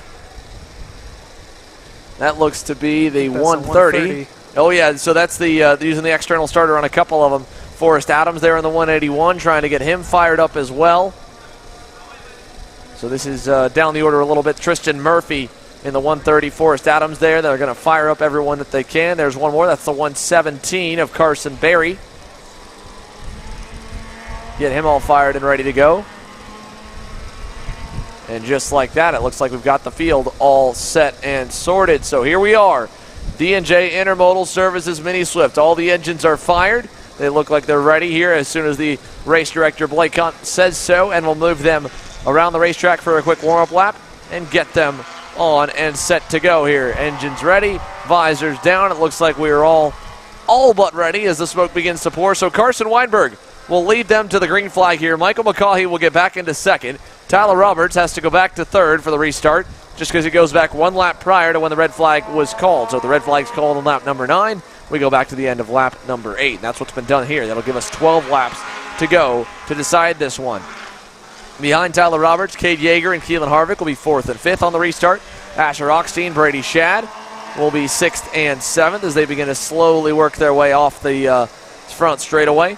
Isaac Melkett and Lucas Palacio, who had set the fast time of the session, Palacio had in the 125 after a rough start from the second or third position. He had dropped all the way down the order in the Trinity Karting Group Kart Republic to 9th. So he gets a bit of a reset as well. Austin Dromalev was inside the top 5 in the pre-final. He started 6th, dropped back to 10th. He'll line up behind Palacio. Ethan Tovo, we mentioned Carter McMurray. All right, he's going to be in a good spot to start. The other driver starting from the tail end of the field, Jackson Tovo, picked up 12 spots, so he's up to 22nd. Still got a lot more work to be done. But Carson Weinberg, bit of a reset. Ultimately, he didn't have a big lead to begin this one, just a small pack. So we'll see if that pack resets, if it gets bigger, if it gets smaller. Either way, he'll bring them slowly together, single file, and around the racetrack here as we try to keep the motors going. Looks like they've come to a complete stop as Weinberg was going a little bit too slow that time to get them set for the restart. And now he'll bring them over to the front straightaway. Carson Weinberg on the Speed Concepts Racing CRG has your mini Swift field all together, ready to go back racing here once again. Let's see what they can pull off coming down the front straightaway and into turn number 1. Does anyone duck out of line? Do we see any big Superman passes around the outside of that chicane? Does anyone go off in the chicane? Hopefully they're all able to stay on the racetrack, stay clean, stay green. Weinberg has them down on the bottom side. They're lined up single file, ready to go on the power, and here we go. We're back racing in D&J Intermodal Services Mini Swift. Up the hill, and there's one big train of 10 or 12. Couple duck out of line. Asher Oxteen's going to try the high side. Up the hill, he'll make up 1 or 2 spots. Comes together. Oh, and nearly gets a couple collected. Somehow they all keep going through the dust cloud. 2 and 3 abreast back in the field. Nearly 4 wide back midway through the teens there. And everyone's going to make it out of turn number 3 with some dust up there. But overall, the field is clean. Oh, no, we got one off. It is the 188. I think that might be Max Weiland, who started 15th.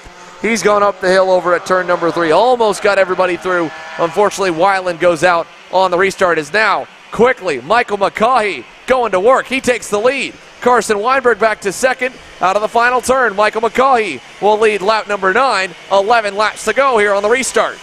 Yeah, this is a big reset for everyone. You're able to come to a stop like that. You cool your tires off. So everyone is starting with a clean slate. As you said before, some drivers are benefiting off of this if they were maybe in a mid-pack battle, starting to catch back up to leaders like we saw with Cade Yeager, Keelan Harvick, and Tyler Roberts, who are running down the leaders. As now we go side by side towards the front. Here comes Carson Weinberg back on point. He's able to get back around McCaughey. And now Keelan Harvick was able to get around. I think that was Cade Yeager, fell back way through the field. As last time by, I think he was supposed to be scheduled in 4th, and now he is falling himself back into the 7th or 8th position, so that's Harvick able to get around, and he is not closing on that front group. Asher Oxteen's over-aggressive, or I wouldn't say over-aggressive, but aggressive attempt to try and make up some spots on that start ultimately hurt him. He lost a couple, fell back behind Lucas Palacio. He's down in the 8th position here at the end of the second lap following the restart of the race. Cade Yeager going to make up one spot further back. Is up front, Weinberg over McCaughey. Tyler Roberts tried to do something, couldn't pull it off. Here's Keelan Harvick, rear bumper, looking inside for P3. The 162 down the inside, turn 1.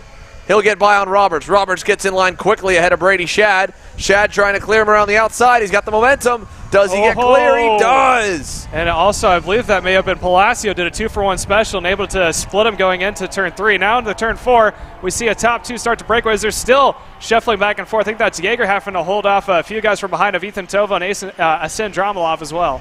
Yeah, Yeager was able to get by Asher Oxteen earlier in the lap. Oxteen threw it in deep there to turn number 4.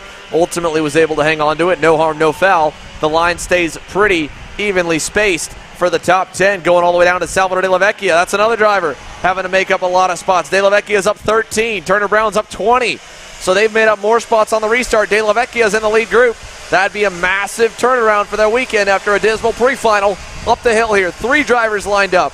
It is still Carson Weinberg and Michael McCaughey with Keelan Harvick joining the fray. Palacio into 4th now. Look at Harvick looking for 2nd. Turn 3, inside, clear. Keelan Harvick up to P2. Yeah, so now he's going to try to go to work on the back bumper of Carson Weinberg as they make their way down into turn number 4. And just off in the distance, Lucas Palacio and Brady Shad, they're hooked up together. They got a little bit of gap from behind them, just a little bit before you get to Tyler Roberts, but they're trying to close that gap to make it a 5-car battle here shortly. And it looks like Palacio is inching ever so closely to Michael McCaughey, so I think it's going to be a 5-car battle this next time by. I'm not sure I'd even call it inching. I mean, he cut into that gap a ton. Palacio there might have even been able to dive on him in the last turn.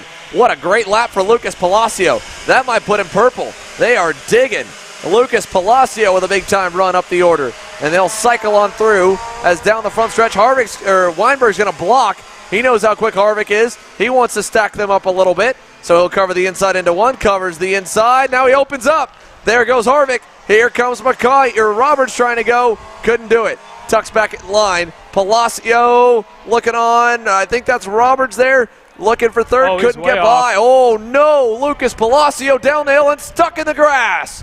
Palacio was looking for third in turn 4. He is beached on the side of the grassy mound, and Michael McCaughey fending off Carson Weinberg, eventually loses the fight. Here comes Roberts. Here comes Moore. That is Cade Yeager on by. Now Asher Oxteen going to go on him for 5th.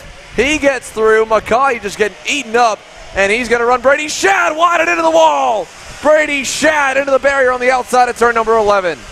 Yeah, that was unfortunate for Brady Shad. I think he was just at the wrong place at the right time, and it caused him to get forced off when he was making your way out of turn 11. We haven't seen a lot of incidences there. That's, I think, the second one we've seen this weekend. Both were today. So we're now going to try to settle ourselves back down. We got another one off coming out of turn 2. So it's all hectic in that front half of the field. Harvick is out in front. Weinberg in P2. Well, now he's back into third because Tyler Roberts is up in the second. And Cade Yeager is slowly starting to catch back up to that front group. And he kept his nose clean in that last lap. But now he is on the back bumper of Weinberg as they make their way into the last parts of this lap. Yeah, it's a lot of shuffling, especially beyond this lead group. And even the lead group's been shuffled all around. Harvick now with a little bit of a gap back to Tyler Roberts. Michael McCaughey trying to make up some ground back behind him. He'll pick up a spot. Salvador De La Vecchia, 19 positions, make it 20. He's up to 5th. Great run forward for De La Vecchia. He's the leader of the next group behind your leading group of 4. Gone by Asher Oxteen as they go up the hill here. Single file for the lead. No change there. They'll drop through turn number 3, trailing Keelan Harvick in the 162. Tyler Roberts, 6 spots gained, up to 2nd. Carson Weinberg is 3rd. Cade Yeager is 4th. Through the downhill section, into turn number 7. Over to turn number 8 now. And now they'll go single file still, so no passing up front. Salvador De La Vecchia on the move, though. I think this could be a good lap for him, as there's the pass we were looking for, pass attempt. Yeager trying. Oh, not going to get clear. Weinberg hangs on tough, and he's able to hang into 3rd as De La Vecchia joins the fray. So does Asher Oxteen, and now Tyler Roberts and Keelan Harvick with a golden opportunity to try and pull away. That gap they've been gifted now is going to be about a 2nd, as there goes Yeager down the inside on Weinberg. Finally gets through De La Vecchia to help, and here comes Asher Oxteen to apply some pressure as well. Yeah, so De La Vecchia now counted 22 positions he has gained as he followed Cade Yeager.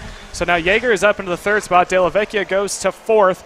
There's a nice line of karts making the way through that turn 4 left-handers and make their way down the hill right now. There's Yeager at the bottom of your screen, right behind him, or in the green car, I should say. And right behind him is Salvador De La Vecchia before he gets to your Carson Weinberg, who is running in now the 5th position. Behind him, Asher Oxteen is also up into the 5th position as well, as now here comes Salvador De La Vecchia up into the 3rd spot, and he is going to defend off Cade Yeager, but here comes Weinberg on the back bumper of Yeager. Weinberg with a big run here as they go up the hill towards turn number 1. There's your 2 leaders. Here's the group back behind them. De La Vecchia up into 3rd, 22 spots gained for the AKT Racing Team Alonso Kart driver.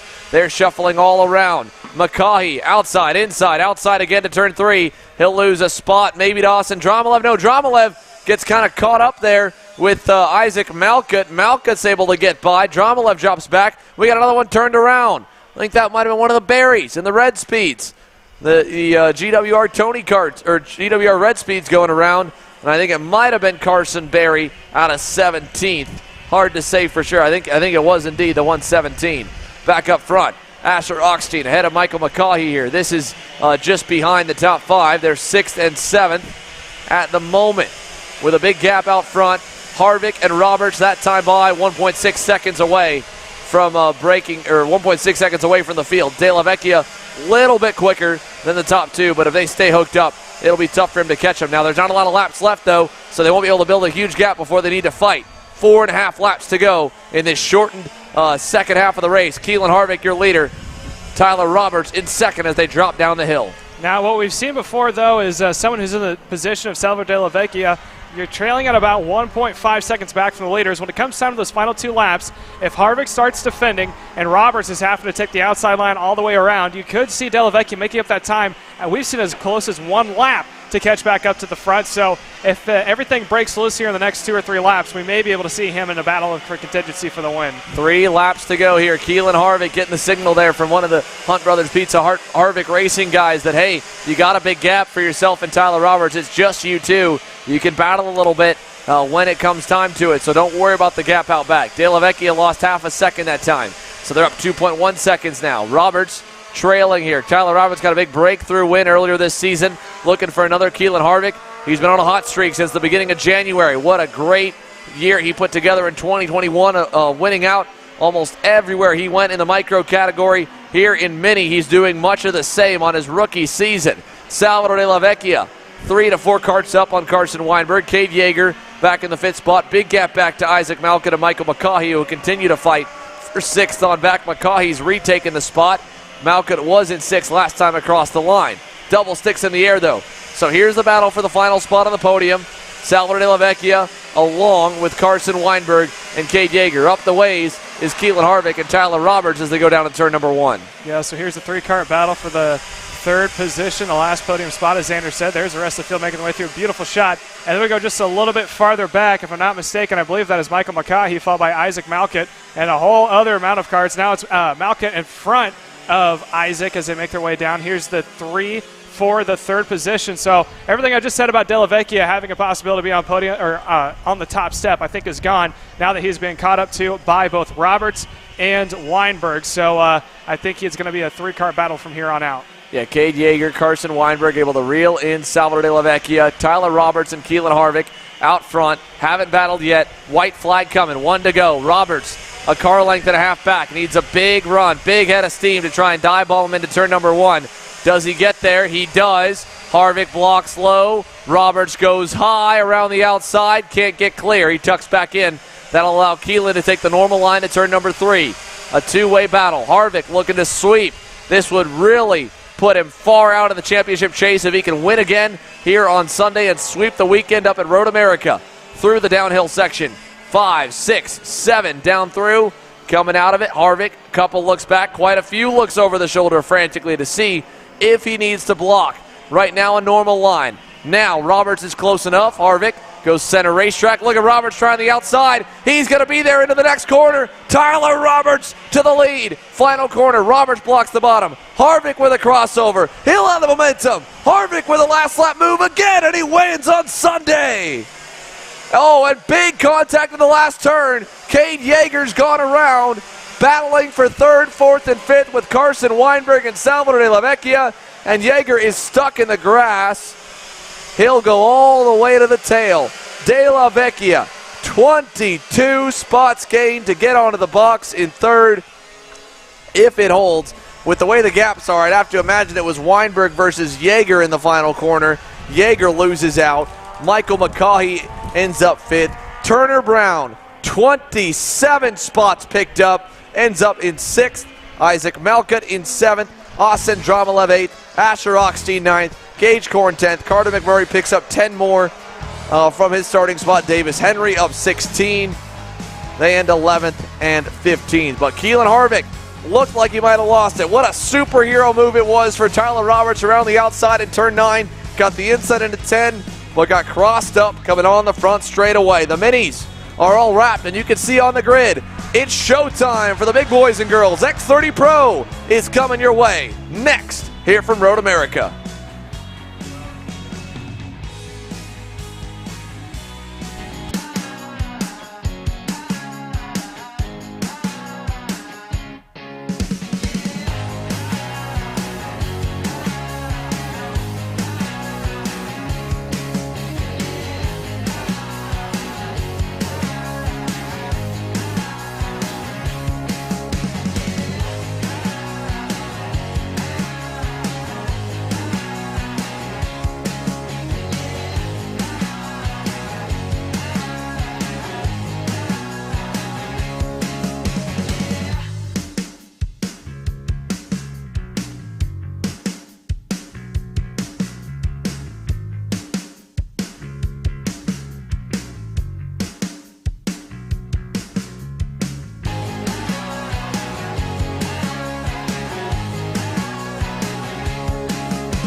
How you doing? My name is Mike Doty from Mike Doty Racing from Orange County, New York. We're about an hour north of New York City. We're a full-service kart shop that we supply IAME, Rotax, and all rock engines.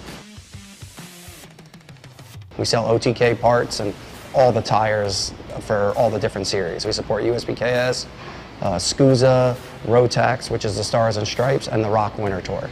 What we do is we try to get the drivers better by data, driver coaching, and setup. We have a lot of good drivers that come through our program. We have a lot of experience. I've been doing it for almost 35 years, and we just try to translate that to all our customers. For more info about Mike Doty Racing, you can contact us at mikedotyracing@gmail.com or call us at 845-551-0572.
It is showtime for the Franklin Motorsports X30 Pro Division. Ryan Norberg has been perfect all weekend. He's got a clean sweep from the poles to the pre-finals to the main event yesterday. He's one session away from a complete and utter dominating points weekend that would put him just about out of reach for anyone when it comes to the championship. And there is a looming threat of some thunderstorms, potentially some rain working its way towards Road America here.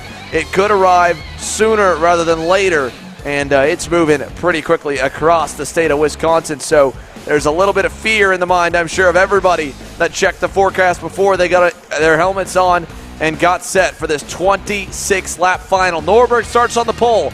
KZ World Champion Marian Kremers, PSL Karting official, barrel art driver, nearly had him in the pre-final a couple times. Came up a little shy, he starts second. Diego Ramos, his teammate, starts on the inside of row 2 alongside Colin Warren. Then it's Hayden Jones, Diego Contagia, and more. Austin Garrison, Paul Bocuse, Paulie Massimino, and we are not set to go green that time by, so we'll have to wait for it all to line back up again. But we'll bring them around and we'll get set for your X30 Pro Division main event. Again here, Hayden Jones ended up 5th after that pre-final.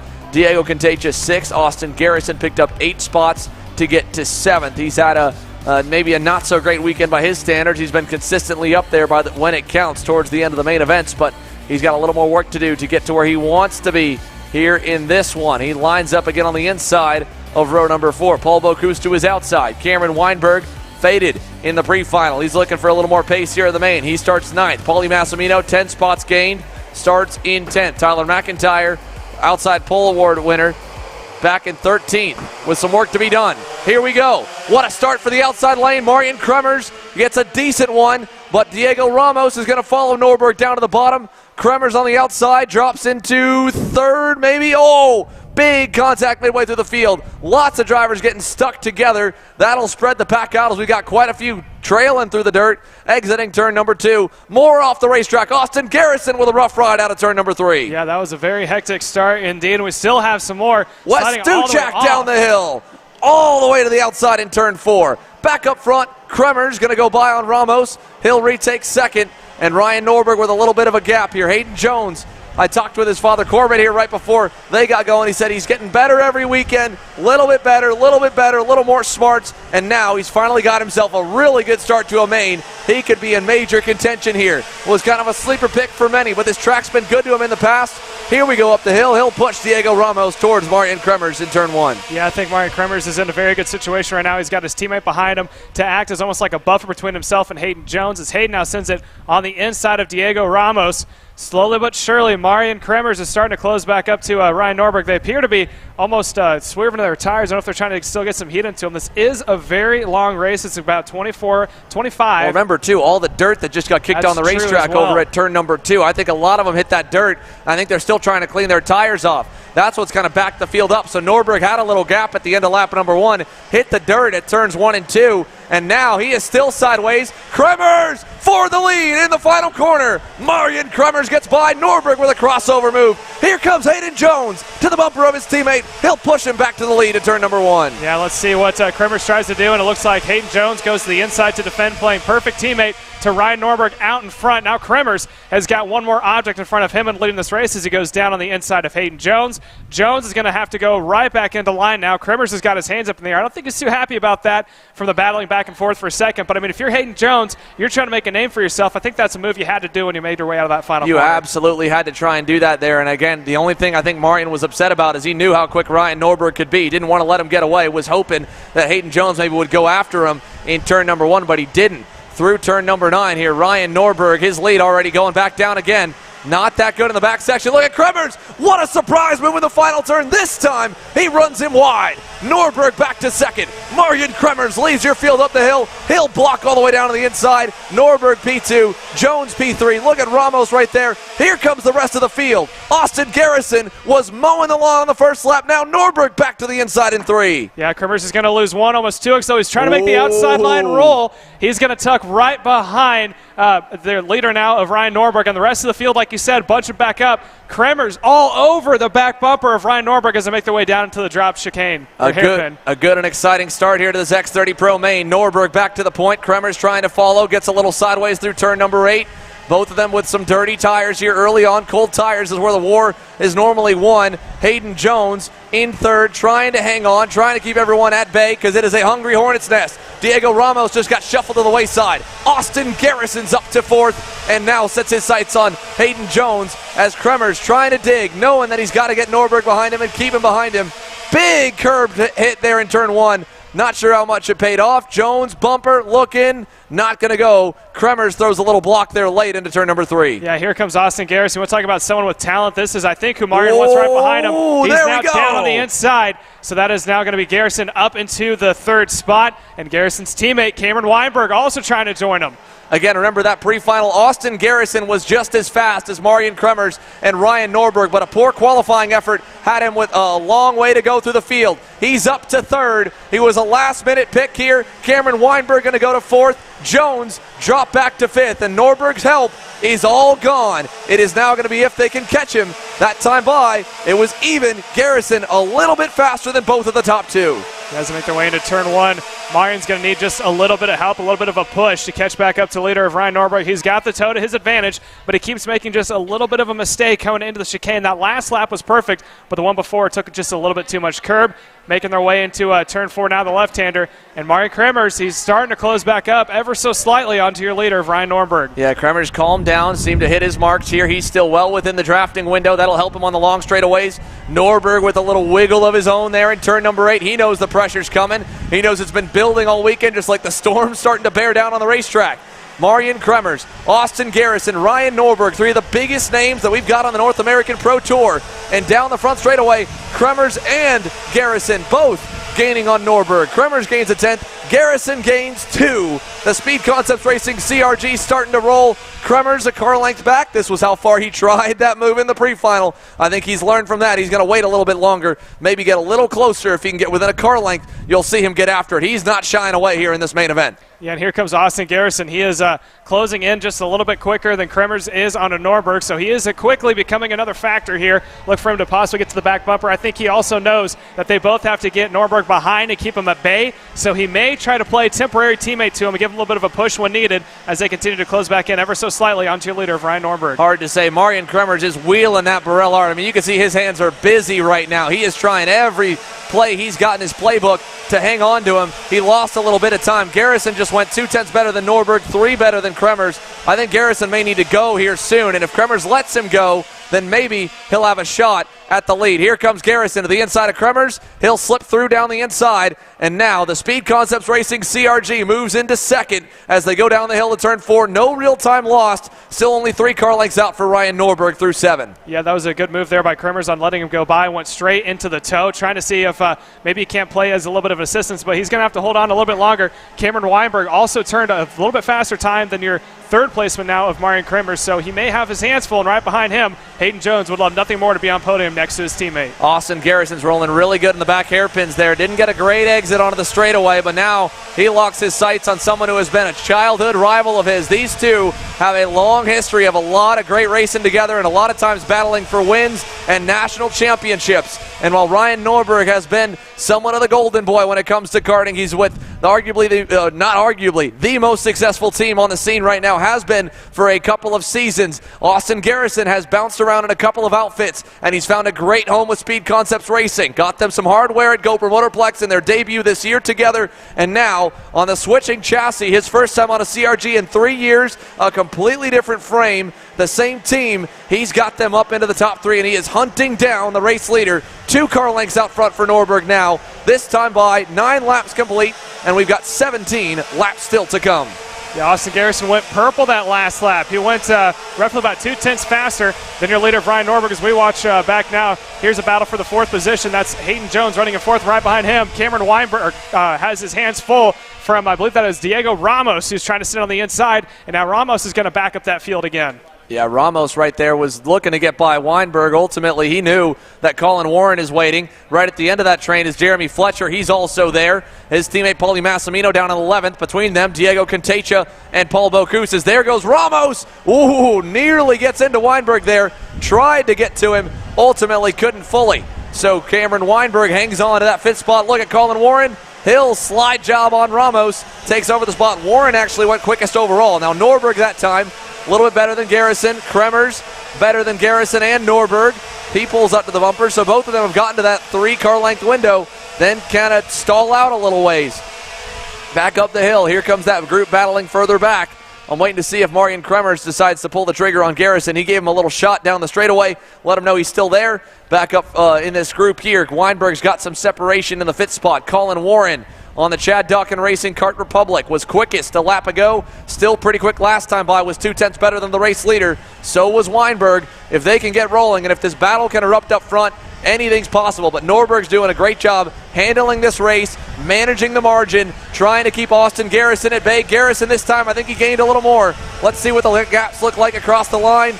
Garrison 1/10 better, chips off a little bit. Down the front stretch, Ramos back on Warren. He's gone back by, and your top 3 stay the same. Marion Kremers 3rd, Austin Garrison 2nd, Ryan Norberg the leader. Tell you one thing that's been working to the advantage of Ryan Norberg is he's just so quick when it comes from turns 4 to about turn 8. That entire downhill part is where he's really starting to open up the gap between both Garrison and Marion Kremers. When it comes time to get into the S's, it's all both Garrison and Kremers, but that final corner, he just gets such a better run out of it, and it really helps him all the way down that main straightaway to the chicane, as we're watching now. Let's see if Marion Kremers, like you said, just a little bit faster than Garrison, as here's the pass on the inside. Garrison lets him have it. He goes straight to the back bumper. He's got to help him now. You can see the hand signal from Marion saying, hey, give me a little bit of a push. I cost us about 2/10 in that pass. We can make it back up if we can work together. He still was able to go purple with the pass. So Kremers took a minute for that kart to come together, but it's not sliding nearly as it was early on in the race. Cooled the tires down, followed Garrison, maybe even learned a few thing or two. Overall, he's able to get there. Hayden Jones last time by, even to the leader, maybe lost about 1/10 or 2, so he's got a big gap out back to Cameron Weinberg that I don't think is going to get eaten up. At this point, all of your fast drivers are pretty much on your screen. Colin Warren still has some good lap times, but he's buried in the group. Down about 4 seconds back from the lead in the 7th or 8th position as Jeremy Fletcher went by him last time by. He's still trying to fight around there. Looks like he's falling back. Paulie Massimino going to go by Warren. Muscles him wide. Massimino looking for help from Bocuse. He'll get it. Warren will still close the door, try to block into 1. Massimino, late move inside. He'll get him this time, and Bocuse goes through as well. Yeah, so it was a good pass there, and it looks like Warren may have lost a whole lot of momentum. He is now trailing by about 5 or 6 car lengths on Bocuse. And Pauly Massimino, who is slowly starting to claw his way back up. He is now up into the 9th position, actually count that 8th position, as we are still watching the off on the side of the screen. I keep taking a peek over at the battle for the lead, but there is Pauly Massimino now up into 9th, and right behind him, Paul Bocuse sitting in the 10th position. Yeah, Marian Kremers. We'll see what the gap looks like this time. I think it is coming down again. He lost a 10th last time by. This time looks a little better. We've got some overcast skies now. For the first time all weekend, the sun's starting to go behind the clouds a little bit. Kremers, 0.2 better than Norberg that time by. Garrison equaled Norberg, went about a 0.5 better himself, but Marian Kremers is coming. Here's Diego Ramos' group. He's gone back around Cameron Weinberg. He's got the 5th spot in hand. Weinberg is 6th. Jeremy Fletcher's picked up 7 spots from 14th on the grid. He's digging forward. That time by, he was also faster than Norberg, the race leader. As Kremers tries to close, it's now only 3 car lengths away. Can he get there? Can he finally be able to get himself an X30 win on American soil? He's been a number 2, number 3 finisher so many times in the 125 single speed classes. He got that first American win, period, in pro shifter competition earlier this year. A couple times over, actually, in New Orleans. But now, he's looking for an X30 win. That time by 1/100th better than Norberg. 4/10 back. Still needs a little more as he tries to hit his marks through the chicane. Yeah, he just needs Norberg to make just a little bit of a mistake. And like you said before, I think Marian's card is now actually coming to effect. As you can see off in the skies behind us, they're getting a little bit darker than I think we'd like to see. So that may be a possibility here as we're going to be working 10 laps to go. The air temperature has dropped and the track is starting to cool. So if anyone's set up for a hot setup, I think that's also going to come into a factor. We may see a little bit of a slugfest here in a couple laps, Xander. I think so. Marian Kremers is digging in here. 2 car lengths back from Ryan Norberg. He's been in this spot before already once today, already once here in the main event. He's dug at him a couple times. Garrison's still watching. Garrison's lap times are good. Ramos leads this group here for 5th on the front straightaway. As Marian Kremers closing in, that time by goes purple again, 46.325 up the hill towards turn number 3. Yeah, now as we're watching through the chicane, that is Ramos who is leading off of both Weinberg and Fletcher as they make their way through. There's a battle for the lead. This is coming down towards the wire. 10 laps to go. Ooh. Marian got a good run there through turn 4. He was sideways there. He sent it down into turn number 4. I don't know how Marian Kremers has kept that PSL karting Barellard underneath him. He is driving the absolute wheels off that thing, and I think he's paying for that slide a little bit now in the second half of this lap as Norberg's gap opened back up a little ways. Austin Garrison still trying to close. Now we're down to 2 car lengths away. You can hear the wind through our microphones. It's picking up. The skies are a little bit darker. Ryan Norberg hit a good lap that time. Kremers still picked a 0.5 off, inching his way there, trying to just do everything he can to close the gap. Car length back now to turn number 3, and Norberg knows it. Yeah, Norberg is not defending yet. He doesn't need to, but the time is quickly approaching. Marian Kremers all over his back bumpers. They make their way now into turn 4, falls back to about 2 car lengths disadvantage. So he's really, the parts where he closes it up the most I've been looking at is usually the chicane and then the second to last hairpin before they come. Right here, Norberg is able to hit it just a little bit better, opens up the gap, but look for this hairpin right here. It's usually when Marian closes up the gap, although that time it looks like Ryan Norberg maybe finding another gear and slowly starting to pull away from Kremers. My goodness, did Norberg get a good run down the hill that time by. Holy cow. Norberg got a 46.3. I think Kremers made a little mistake too. He dropped to a 46.5 across the line. Here comes the rest of the field. So the gap opens back up to 0.5 second as they race back up the hill to turn number 3. Here they come coming in. Norberg, Kremers, Garrison.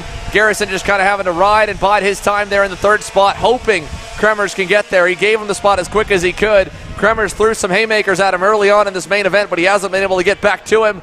Down the hill, this is when Norberg seems to be starting to hit his stride in the closing stages. We're down to just 7 laps to go this time by. Ryan Norberg, the reigning champ, looking for 6 wins in a row en route to an unprecedented 6th Pro National Season Championship, his 2nd in a row at the U.S. Pro Kart Series.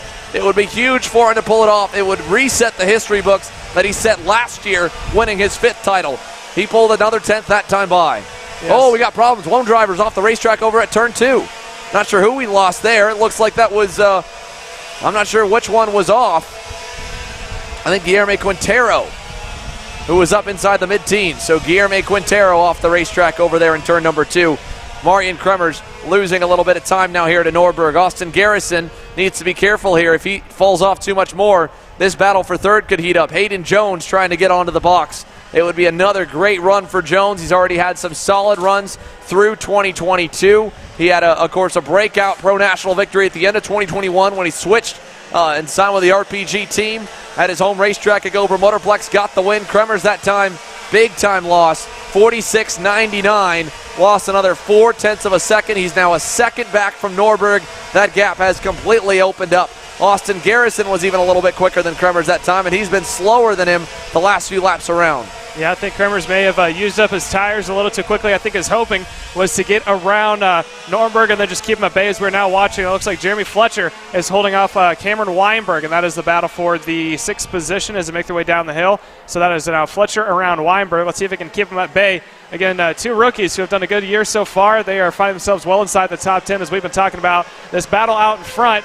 Let's not let that overlook how impressive these two have been so far. Yeah, an awesome weekend here for Cameron Weinberg and a good drive through both of the main events here for Jeremy Fletcher. Yesterday went forward, the pace didn't stay. He faded back to 10th. Today here, pace is there. He's gotten his way up into the 6th position. He's about 1.5 seconds back from PSL Karting's Diego Ramos. That time by, go back in the favor of Marian Kremers. He pulls back up a 10th on Norberg. Norberg slowed down a good ways. So Kremers at a 46.7. Able to close back up a little bit, but Norberg's lead still continues at 0.9 of a second. Garrison 0.8 back from Kremers. Paulie Massimino, Colin Warren right now. This is a battle for the last spots inside the top 10. They're 9th and 10th at the moment. Warren's been kind of up and down the order today. Massimino got by him earlier. Now he's started to fade. Warren's pace a little bit quicker. We'll see if he gets by him coming into the final few hairpins.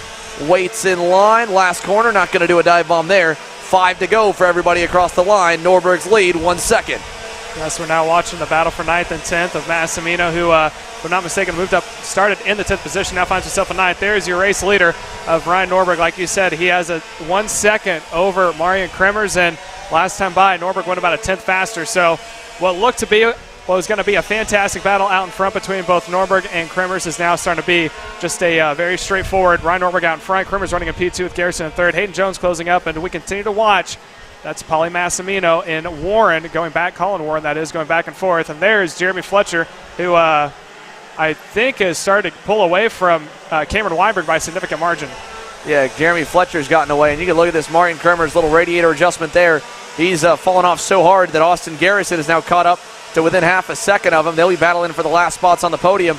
That's important when it comes into the day for Austin Garrison, as he's trying to get himself a little more money on the overall winnings, because Marian Kremers would be in a great position for 2nd overall on the weekend had he not gotten a disqualification in post-race tech inspection yesterday. That cost him a couple $1,000s in prize winnings with the way that the series works here. $5,000 to the overall winner, $2,500 to 2nd, $1,250 to 3rd in the Pro division. So Austin Garrison, decent day yesterday, put him in the top 5. He gets to 2nd. It's going to be hard to knock him off. Hayden Jones, of course, he's digging for that as well, along with the championship, because he's got an outside shot at moving himself into the top 5 in the point standings here with a great run today. Nate Cicero sitting out. Paul Bocuse not having the best day ever. He's down in the 11th spot. So these are all kind of implications coming in for these guys here this weekend. And like we said, we saw Marian Kremers driving the wheels off that PSL Karting Elkhart, trying to get to Norberg, was making up time for a long time.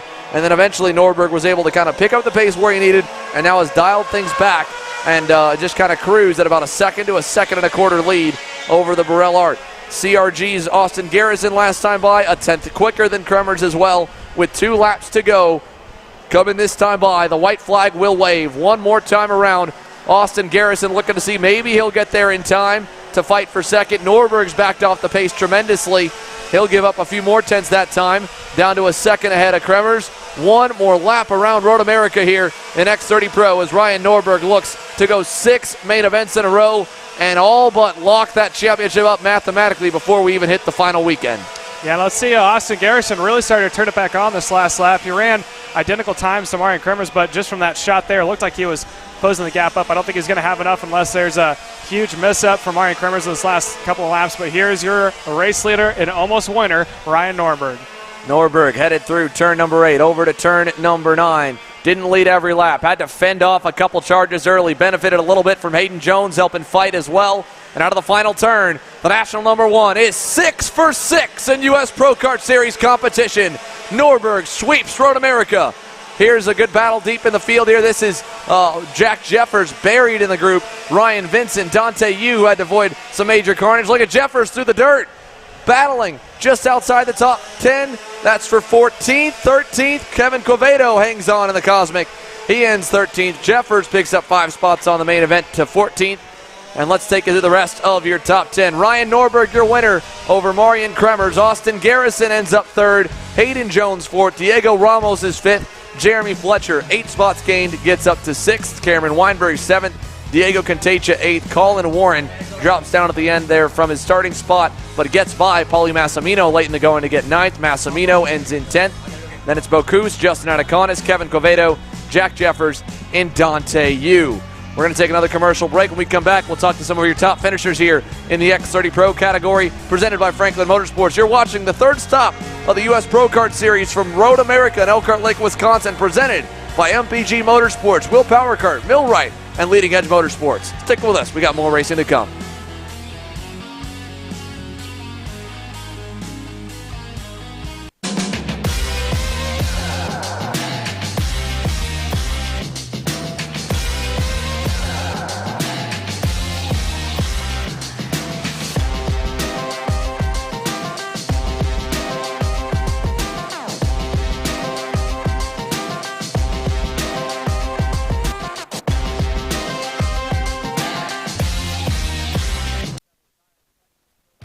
Kart Store USA is a kart parts supplier that racers and retailers can count on when they need reliable advice and service. We focus on servicing all racers with honesty and pride while maintaining customer satisfaction. We carry a full stock of Kart Republic and Tony Kart chassis, as well as IAMI and Vortex Rock engines. We've also got a host of other parts available and in stock, such as products from Rev Performance Materials, Jecco Racing Seats, and more. We have a 100% satisfaction guarantee. And on top of that, if your order exceeds $200, shipping is on us. Check out all we have to offer today by visiting us online at kartstore-usa.com. As the Western importer of the Praga and Formula K chassis brands, Leading Edge Motorsports is a high-performance kart shop and race team with a simple mission: teach others the joy of high-performance driving, supply our customers with the highest quality products and services, and most of all, win races. With our remarkable racing inventory, expert services, and top-ranked national-level team to back it up, we'll help to get your new kart racing package up and running fast. From arrive and drive service to kart preparation and driver coaching to the parts you need to get you back on the racetrack, Leading Edge Motorsports is the industry answer. Hannah Greenemeyer is going to score the final win of the U.S. Pro Kart Series. Hayden Jones is a national race winner. Nate Cicero wins. Four-time champion Ryan Norberg winning Super Nationals 24. Winner, winner, winner. Are you ready to join one of North America's winningest driver development programs? Rollison Performance Group offers fully customizable packages that are meant to take your game to the next level. For more information, head to rollisonperformancegroup.com.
Welcome back live from Road America here as the Timmy Tech KA100 Juniors begin to make their way onto the racetrack. Caleb Gaffera starts on the pole alongside Elio Meza and the Iron Rock Motorsports Tony Kart. Max Garcia And the Will Power Kart for MPG Motorsports starts on the inside of row 2 alongside another Iron Rock Tony Kart in Cooper Shipman. Row 3, Parker DeLong's Ryan Perry Motorsports entry starts alongside the Chad Dawkin Racing OTK of Stephen Miller. Then it's Luke Powers and Ernesto Rivera, Landon Skinner, Max Taylor, your top 10 on the power. Looking for the green, we'll get it. We're racing up the hill to turn number 1 here in KA Junior, a full stacked grid of 44 down to turns 1 and 2. Mesa's going to lose 1-2 spots through turns 1 and 2. We got a couple. One driver having to take the cut through, and we've got a yard sale in turn number 2. About 4 or 5 carts collected, stacked up here at the middle way up the hill. Meanwhile, out for the lead, it's a great start for Gafera. Max Garcia's up to 2nd. Mesa is 3rd. Cooper Shipman 4th, right behind his teammate with a good start as well. So here they go through turn number 8 this time. Caleb Gafera's lead about 4 car lengths back to Max Garcia. Just watched his RPG teammate Ryan Norberg win. Got a win himself earlier today. Looking to go doubled up here on the weekend and sweep in KA Junior. It'd be a massive point stay for Gafera here in Road America. Let's see what he can pull off. 3 out of 4 main events would be huge. Up the hill towards turn number 1. Gafera's lead 4.5 tenths of a second as they pass through P2. Garcia back to 4th. There goes Elio Meza and Cooper Shipman up to P2 and P3. Garcia got to fight back, though. He'll go back on the inside of Shipman, trying to split up the Iron Rock teammates. Door to door at the exit of the corner. Can't fully muscle him off. Now Garcia's on the outside to 4. He'll lose a spot to Parker DeLong. Loses a second one to Stephen Miller. And a third as well to Landon Skinner, who gets by. Out of turn number 7 here. A heated battle dropping down the hill. Garcia back to the inside on Skinner. Oh, big contact as they come together. Garcia hangs on, trying to fight the backwards momentum. Skinner drops back about 3 more spots.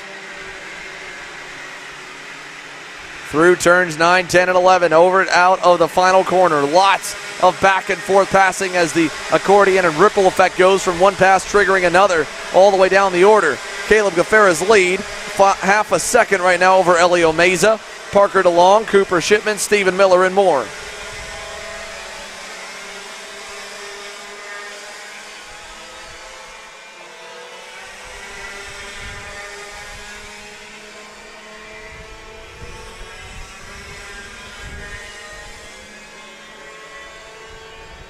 Through turn number 8 this time. Elio Meza has that group lined up. Parker DeLong having gone by on a Cooper Shipman. Does he go by on Meza? DeLong has looked really racy all day long here in the 100cc category as he follows him through turn number 10 over to turn number 11.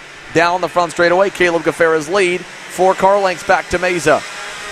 DeLong checks the gap back. They'll head up the hill this time. Big run coming. Bumper. He'll push him down up to turn number 1 as they get through 1 and 2. And it's no change yet, but they were able to make a little bit of ground up at the end of the straightaway on Gafera, cutting that gap down to 2 car lengths through turn number 3.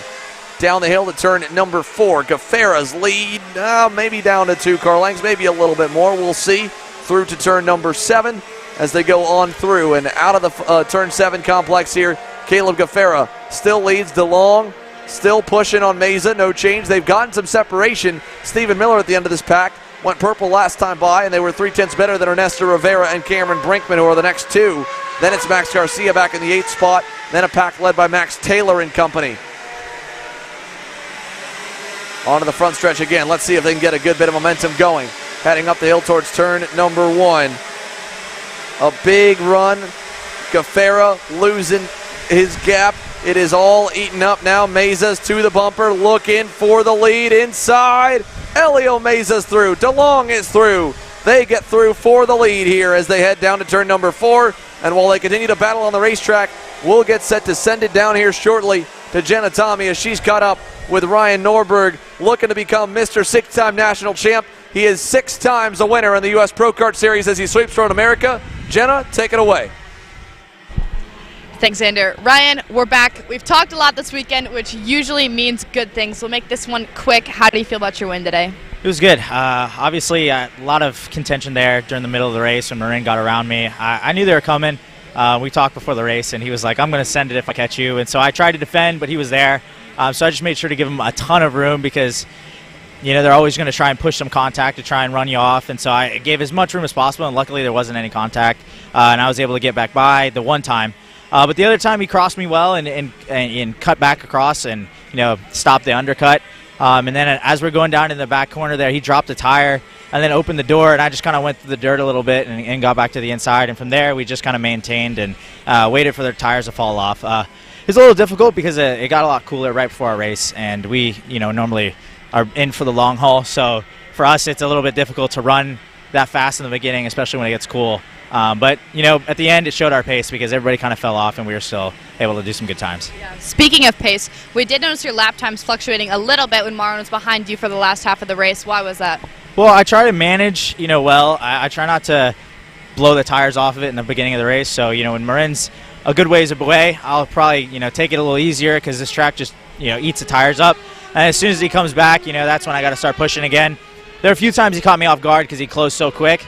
But, yeah, that and then a mixture of the dirt, it can really upset the go-kart. Yeah. Who do you want to thank for helping you out this weekend? Obviously RPG and the whole crew, and AVP, Alex, and Joni, Brady Egger, everybody, Micron 4, everybody for getting this thing fast.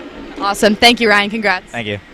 Back to you guys. Thank you, Jenna. We'll take it back to the on-track action here. Elio Meza is your leader. Parker DeLong second. Cooper Shipman third. They had to hunt down Caleb Gaffera. Since they did, they've gotten by him, all three of them, and they've started to pull away, and now they're beginning to battle a little bit. DeLong to the lead into turn number 1 with 16 laps to go. Plenty of time left, and Super P takes them into turn number 3. Yeah, and it looks like there Cooper Shipman thought about trying to possibly make a move to get around Elio Meza as they now make their way down to turn number 4. The quick little left-hand corner, top 4 still nose to tail. Caleb Gaffera running in the fourth position right now, is all over the back bumper of Shipman. And as you said, Super P of Parker DeLong is now commanding this race with 15 laps to go. It's going to be 14 to go this next time by, making the way down to the hairpin. And as I was looking up before, it looks like this top 4 has been relatively tamed all the way through. No one's thrown any major dive bombs that would stun the momentum of everyone else. But while the 4 continue to run nose to tail, slowly but surely, Stephen Miller is starting to catch back up to this group. Yeah, he gained a little bit more. That will stayed even that time by. Still only 6/10 back from the end of him. He lost a little bit with him with a mistake. And you can see Ernesto Rivera in the distance there looming also. The final 2 events here for Mini Swift and for KA100, or for Micro Swift and KA100 Senior, may end up a little bit soggy. I think I don't see a whole lot of people rolling up with rain tires at the ready, which again, there should be allotted potentially some time, and if any thunder or lightning strikes, that could delay us too. But the red flags we had earlier in the day definitely backing us up just a little ways here. So as they work their way over to turn number 9, Parker DeLong, still the Pied Piper of the group of 4. 5 nearly with Miller, 6 nearly with Ernesto Rivera. Garcia looming in the distance as well. He was a little bit faster than the leaders last time by. 13 laps to go. Parker DeLong takes them up the hill to turn number 1. Here comes Meza to the bumper. He's blocking a little bit at the end of the straightaway as they go through turns 1 and 2. Yeah, so still Parker DeLong out in front, and then thought to the inside. Shipman thought about trying to send it on his teammate of Elio Meza, but he's getting a little bit of help there from Caleb Gaffera. Again, Gaffera coming off of a decent run in the X30 Junior class, trying to see if he can recoup that with a win here in KA Junior. Well, we've got Jenna Tommy down with our runner-up from X30 Pro. Marian Kremers was so close. He threw some absolute haymakers to try and get after it. He's down with Jenna. Let's go ahead and send it on down to pit lane. Jenna? Sorry, Xander, a little bit hard to hear right now. Marin, I've talked with you and Ryan, and so has Zoe a lot this weekend. It was the chase. You were so close. We saw you close the gap, and then he'd extend way ahead, and then you close it again, he'd extend way ahead. Talk me through that final. It's a frustrating one. Yeah. Early on, I tried a couple times to go in for a move, but nobody seemed to want to follow. Ryan's just going to stay there and chip away, so everybody had to follow in, but nobody really wanted to, so that was frustrating. I fell back to third. Austin and I both tried to chase down Ryan. We were faster than some certain points, but whenever we seemed to get close, he just seemed to find a few tenths from nowhere and drive away again. So very frustrating to just have that yo-yo effect keep going, but hey, P1 in class, so that's pretty good. Definitely P1 in class. What are you and the Burrell team going to work on to try and get those extra tenths that you tend to be missing from Ryan from all these weekends? I don't know. Honestly, it's difficult. We've been working very hard. The whole team's been on it, and especially this weekend, we've been fast from the very first session and all week. Both karts, we were up the front, so that's a very good sign. last race in Utah, we were up the front as well with Pedro and I. So now we have 3 go-karts that's supposed to be up the front, I think, every race. So yeah, maybe with the 3 of us in Newcastle, we can do something. Yeah, hopefully. What was your opinion? Like, do you think Austin helped you out at all? Do you think he could have done more? I don't think he could have done much. He started further back, so I was just waiting for him to get to the front. I knew he was fast. He had good pace in the pre-final. We worked together, I think, quite well to try and get Ryan. He gave me some laps to do it. I gave him some laps to do it. But neither of us really could do it. So it's unfortunate, but we'll chip away. We'll try again. After yesterday, this is a good result, because yesterday we were done on a technicality. So big thank you to AM Engines, Ariel. He worked very hard overnight to make sure I had a good engine again today, which is legal. So yeah, happy. Yeah. Who else do you want to thank other than Ariel and AM? The whole team, PSL, they've been working very hard, like I said. The Bureau Art crew, the factory back over in Europe. We've got a good go-kart now, so yeah, I think we can keep this form for the rest of the year. Will we see you, Diego, and Pedro in Newcastle? I believe so. I'm not 100% sure, but I believe so. Okay, well, hopefully you 3 can work together and get some awesome results there. Thank you so much. Great job this weekend. That's the plan. Thank you. Back to you guys. Thank you, Jenna, and thank you, Marian, for that interview. And while we were away, there was a little bit of a shakeup. Caleb Gaffera, you are looking correctly, is up into the 2nd spot, and that is who was leading when we went away for that interview. Was Parker DeLong, finds himself back in 4th, so already a big shakeup through the rest of the field as we were looking at a little bit of a split there. That is Elio Meza out in front and up into the 2nd spot. Now, like I said before, is Caleb Gaffera, so a little bit of a split in that front group. And right behind Caleb Gaffera is Elio Meza's teammate of Cooper Shipman as they make their way down the hill of turn 5. Again, Parker DeLong lost the lead a couple of laps back, and then it was just a freight train of 2 or 3 karts going by. Now he's trying to get settled in, but Stephen Miller has caught up to that front group in P5, and he is taking it to the back bumper right now of Parker DeLong. So along with that, Ernesto Rivera, running in the 6th position, has also joined. So we have a 6-kart battle for the lead. Although Elio Meza stretched out a decent-sized lead, that has gone down because here comes Caleb Gaffera on the inside line. He's going to take it fairly straightforward. So that's now Caleb Gaffera out in front. Elio Meza now in 2nd, his teammate of Cooper Shipman in 3rd. And Parker DeLong taking the normal racing line as most guys went mid-track to try to defend. He tried to do a crossover move, couldn't get it done, as now to the inside to defend goes Elio Meza. He's going to back it up just once more. Sorry, Caleb Gaffera on Elio Meza is going to back up that group once more. And now we got a 6-pack, nice and tight as they make their way down into turn number 8. Anyone can take it here. It's just a matter of who can play their cards the best, who's going to break the group up. Through turns 9, heading into the hairpin of turn 10. Caleb Gaffera already going on the defensive on lap number 8 to go. As there's a dive bomb move. That is from Ernesto Rivera on Stephen Miller. So he moves himself up 1 position into the top 5. 7 laps to go at the line. Here's a pass on the inside from Elio Meza. Let's see if he's going to take it from Gaffera. He does, and following is going to be Cooper Shipman. So now the 2 IROCs, the Tony Karts, are going to find themselves up into 1 and 2 as Gaffera now goes under attack from Parker DeLong as they make their way to turn 4.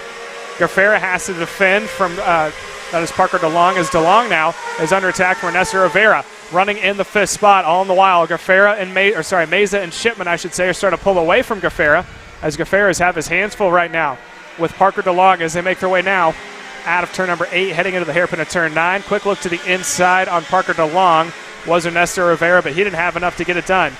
While this entire 6-pack continues to battle back and forth, Cameron Brickman, along with Max Garcia and Landon Skinner, are slowly edging their way up to that main group. They are a 3-pack right now. They have stayed very calm and under the radar, as last time by, they were about a second down, and the lap before that, it was about 1.2. So while this front pack has been going back and forth and just kind of doing the accordion effect, Brinkman has been leading that second group up to the main pack. So here in maybe about 3 or 4 laps, we might see, if this battle continues up, that is, in that front group, we may see them having a 9-kart battle for the lead, making their way now through turns numbers 8, heading into the hairpin of turn 9.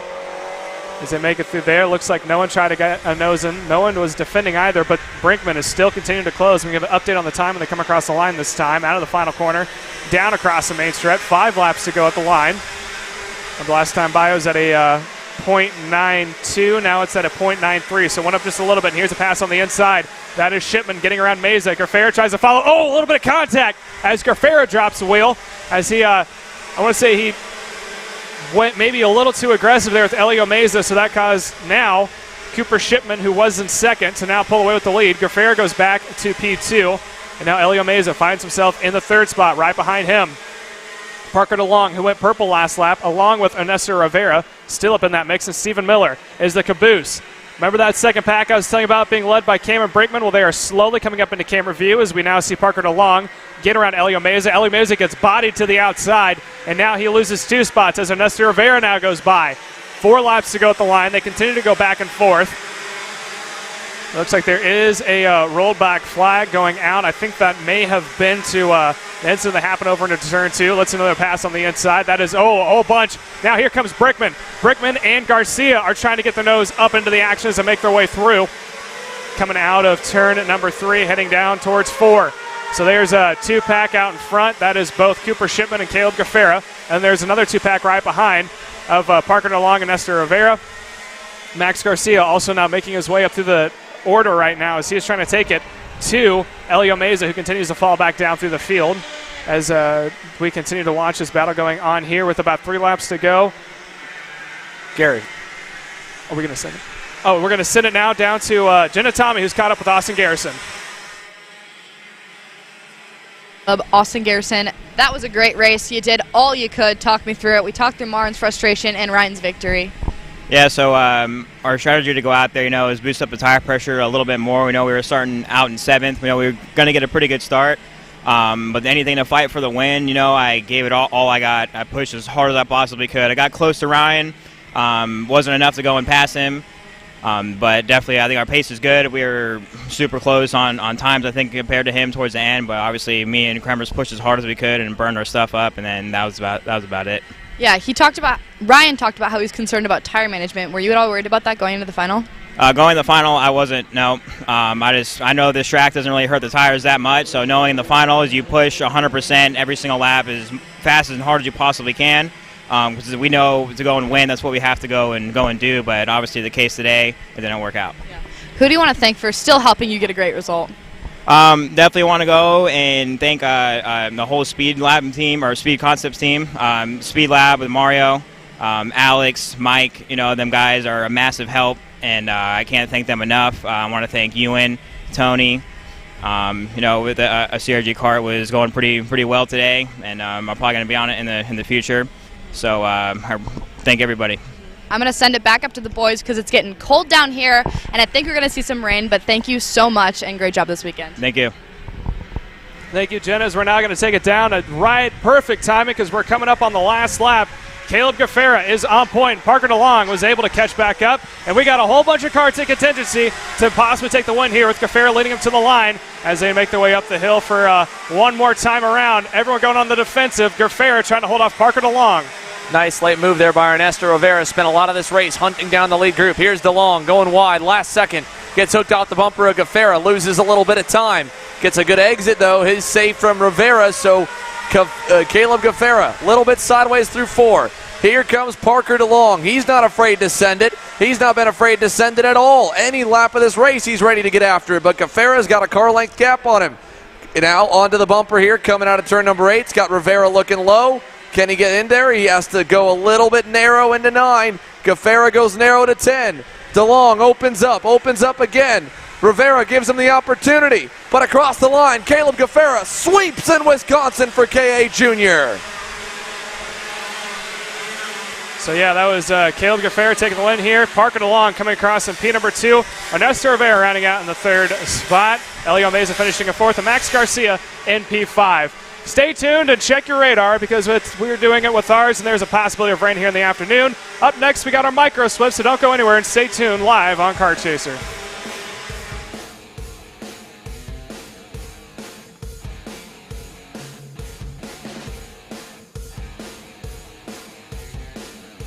I'm Billy Vincent, owner of MPG Motorsports. What we do at MPG is we try to keep it a nice, fun family atmosphere, try to combine sort of the bigger things and of the bigger teams and the professionalism down with sort of some of the fun sort of family-oriented atmosphere. We try to not only develop drivers, but also the parents and the families for just in knowledge in general in motorsports. It all starts in karting. What we try to do is try to help the drivers, the moms, the dads understand the sport of motorsports in general, not just karting, but what it takes to get all the way up through. Whether you end up wanting to be a driver or a mechanic or an engineer, you know, we can help you with that, and that's what we're here for. If you're interested in joining us at MPG, our home base is at Whiteland Raceway Park in Indianapolis, and you can contact us at info@willpowerkart.com. And one of our great people will reach out to you, and we'll try to put the best program together.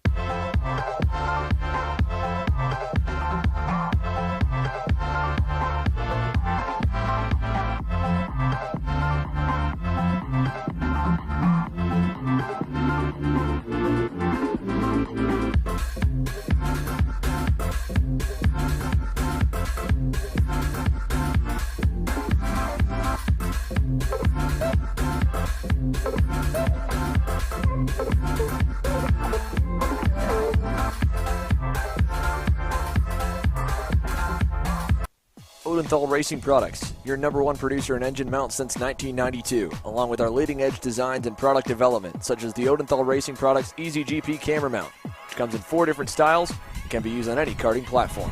To see our products online, go to odenthalracing.com.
And welcome back here. About to get underway with our second to last final of the afternoon with our Micro Swifts. So we're going to stand by for our timing system to update, and then we can get you guys the entire starting order. I can give you an update about the weather. The sky continues to get darker and darker. The temperature continues to drop, and the Midwestern Army definitely detects some storms around the way, if not rain. So Rocco Simone is going to be leading the way on the inside of run number 1 next to yesterday's winner of Ashton Woon. Royce Vega is going to be starting in the 3rd position next to Benja Fernandez. P number 5 is going to go to Ashton White, so next to Troy Ferguson. Rocco Simone starts in Rocco Samut starts at P7 next to Nicholas Orbezo. Jacob Majewski is going to start in the 9th position next to Caleb Tarter, rounding out your top 10. And let's see how they're going to line up this time. Hopefully they can get the green first time by. No one wants to see any rain on the track here with these kiddos on track, and it looks like we're going to send them one more time by as they're going to have another opportunity to maybe crank some heat into the tires. Like we said, the sun has gone away for the most part. It's being covered by clouds, and the track is definitely starting to cool off. We can feel it in the air. So maybe a little bit of an effect, as you can see off in the distance there, just above the tree line, how dark it is getting behind us. That is slowly moving forward. Hopefully we can get everything in before it starts to rain, but that is always a possibility. As we continue to watch, that is your front row. There's Ashton Woon on the outside of row number 1. On the inside is Rocco Simone. So that is your front row. As we have the entire crowd from behind for your Micro Swift starting to get lined up again. This is your Micro Swift class sponsored by Team Ferris Racing. They're going to be going 20 laps in distance, and they're getting themselves on the main stretch right now. Let's see how this one is. Ashton Woon trying to get that outside line slowed down Let's see how this one looks. They are green. Let's see everyone from the outside line trying to make it work as they make their way up towards turns 1 and 2 chicane. Side by side still. Everyone through is going to go 2 by 2. How's this one going to pan out? A couple of guys getting turned around. 2, 3 around. No, a couple more involved. Everyone's slowing down. Looks like a parking lot. And somehow they're going to get going. Meanwhile, your top 4 is starting to get broken up as now Rocco Simone, your pole sitter, opens up about a 4, maybe 5 car length advantage over Ashton Woon, who is now under attack. If I'm not mistaken, that is Benja Fernandez in the 3rd position. Right behind him in 4th goes to Royce Vega. Making their way now into turn number 8 for the first time. Let's see if this second group can't close back up to your leader of Rocco Simone. These have been the big 3 heavy hitters all race long. If you remember about Royce Vega, though, when it came time for the pre-final, he was closing on to the leader as time continued to tick away. Just didn't have enough at the end, ran out of laps, but he was definitely in contingency of putting it on the podium. Starting up towards the front as Rocco Simone leads the way. Here's a pass down the inside. That is going to be Troy Ferguson trying to get her at Ashton Wyatt, and it looks like that will happen. So now Ferguson up into 5th, right behind his teammate of Royce Vega. And that is now going to push Ashton Wyatt down 1 more spot. So the top 4 continue to slowly start to close back up. We're working lap number 2, and that is being led by Rocco Simone as Ashton Wyatt now down by about a car length and a half as they make their way through turns number 5. Right behind him, Benja Fernandez all over the back bumper of Ashton Woon. And slowly but surely, Royce Vega has closed up to the top 3. Same thing we saw yesterday earlier today in the pre-final. Now we're seeing in the feature. Royce Vega has an opportunity to try to get himself on top of the podium, maybe even the top step, depending on how the next 18 laps pan out this time by. Rocco Simone makes his way across the line with Woon, about 2 tenths down in the 2nd spot. No one's going to try to pop out and pass or defend on the inside heading up into 1-2 chicane complex, although Royce Vega got a little loose there in entry, somehow able to keep it under control. He took a little bit of curbing there on exit. Now he's going to go a little bit wide on the exit of 3. He continues to follow on the back bumper. Benja Fernandez, he was actually purple last lap, so he is the fastest car registered so far. I have no doubt that's going to continue to drop all the way through the field as we are now lap number 2.5 in. So let's watch this top 4 group. Simone, Woon, Fernandez, Vega, and then Ferguson off in the distance. Let's keep an eye on that gap. It's at 1.17. Last time I want to say it was about a 1.3. So he has an opportunity here to just sit and wait for this first group to possibly start passing back and forth. If that were to happen, he could bring himself and Ashton Wyatt up to the main group. 1 more lap in the books as we are now 17 laps to go. We are 3 laps in. Down into turn 1, still in control is Rocco Simone out of the 1-2 chicane complex, heading up into turn 3. Ashton Woon now a little bit closer than he was before.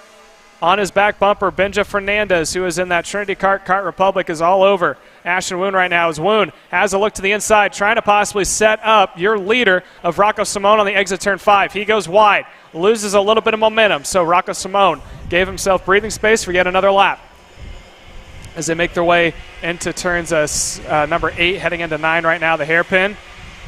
Look at how much Ashton Woon is able to close back up onto Rocco Simone as they make their way through the final corner.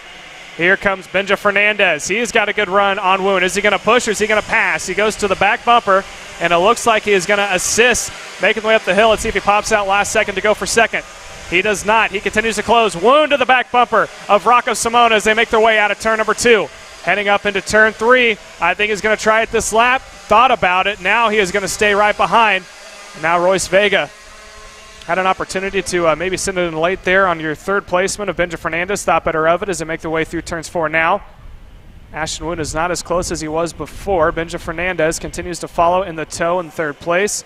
And they are slowly starting to pull away. Royce Vega is now starting to fall off. He's about 2 kart lengths back, has to go a little bit lower. Here's a battle for 4th. That is being led by Marcos Samet, who is running in the 5th position. Right behind him goes Troy Ferguson and Caleb Tartar, who is able to close back up. He actually started in the 10th position, so he has made up 3 spots, the highest mover in the highest parts of the field. Across the line goes Marcos Samet, and right behind him, Ferguson getting a little bit of help there from Caleb Tartar, who's all over his back bumper. Heading into turn 2, down to the inside. Here comes Tartar, makes up 1 spot. He is going to push Ferguson back down 1 more position to the 7th spot. So now Caleb Tartar has now got his eye set, trying to see if he can't run down Marcos Samet for the 4th position. Here's another shot back up to the leaders And it looks like Royce Vega is starting to fall off just a little bit from the top 3. He's still there within striking distance. If there was maybe an incident or two or pass or two, that were to happen with the top 3 as they now make their way out of turn 8 heading into 9. It looks like Benja Fernandez is a little bit closer to Ashton Woon than Woon is to Simone as they make their way into the final corner. One more lap of the bank. 14 more to go this time. Simone last time by, it was sitting at a 0.3 of a second advantage. He is going to maintain the same. Wonder how long till Benja Fernandez decides to possibly get around Ashton Woon. Well, it's not going to be this lap. He continues to push on the back bumper. Meanwhile, Royce Vega closing up hugely in that 1-2 chicane complex. Now into turn 3. Fernandez had a look on the inside of Ashton Woon and then backed off halfway, went to the back bumper, able to carry his momentum. And now that lead has slowly started to dwindle for Rocco Simone, who is out in front as Ashton Woon continues to follow closely with a little bit of assistance there from Benja Fernandez. Royce Vega is using the accordion effect to his advantage and staying within the mix. As they make their way now yet again to turn 9. This is when they all usually bunch back up from that 9-10 chicanes or hairpin chicane complex as they make their way through the quick little last right-hander to complete one more lap, this time by the start-finish straight. 13 laps in the books, or 2 go, as we are now 7 laps in. Heading up into turn 2. No passes made by the leaders. They are still single file, 1, 2, 3, 4. Making the way through. It looks like Ashton Woon a little bit closer. Simone has to defend. He takes the middle line on the entry of 3. Rest of the field in that first pack, as it looks like Benja Fernandez dropped a wheel. And now Royce Vega getting a little impatient. He was trying to make a move there on the inside of Benja Fernandez and backed out of it last second. Let's make their way now out of turns number 5, heading up into, turn number 7, now coming up into turn 8. Simone out in front over Ashton Woon. Fernandez still the same as it's been. 1, 2, 3, 4, all the way from the start of the race. We are now going to be 8 laps in, 12 more till home. Through that final right-hander, coming onto the main stretch. Simone leads. Ashton Woon may have a run here this time. So does Benja Fernandez. Coming through the dog leg, coming up towards the right-hander. That is turn 1. Here comes Ashton Woon on the inside. He is going to take it, and Benja Fernandez follows. Rocco Simone falls back to 3rd. Royce Vega stays in 4th. Let's see if that opened up the floodgates as they make their way through turn number 3 now, coming up into turn 4. Woon continues to be on point now as Benja Fernandez is to his back bumper, trying to use them to push away from the 2 that are running in the 3rd and 4th spot, making the way down the hill, coming up now into turns number 8. And it looks like no one's going to defend and no one's going to attempt to pass. Out of 8 through 9. Or coming up into 9 through that hairpin. They bunch up one more time. So for the first time, it is going to be registered. Rocco Simone not on point, back in 3rd. The winner from yesterday is now on point. Ashton Woon leads this time by. Right behind him, Benja Fernandez, after starting in the 4th spot on the outside row, has a look to the inside of your leader of Ashton Woon. Let's see if it's going to clear. Yes, it is, along with the rest of the field. Ashton Woon goes from the point to 4th. Benja Fernandez now in front. Rocco Simone to P2, and Royce Vega now inherits the 3rd spot. This next time by, it's about to be 10 laps to go.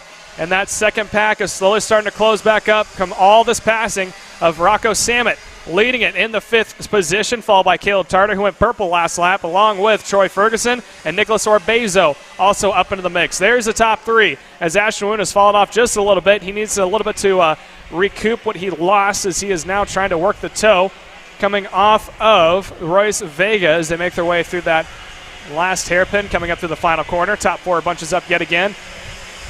That last time by, Sammet had about a 1.3 disadvantage. Now he's sitting at a 0.8 disadvantage. So he continues to close the gap roughly by about 0.4 that last lap through the 1-2 chicane complex. And it almost appears that Ashton Woon is struggling just a little bit to keep up with the top 3 as Benja Fernandez continues to lead.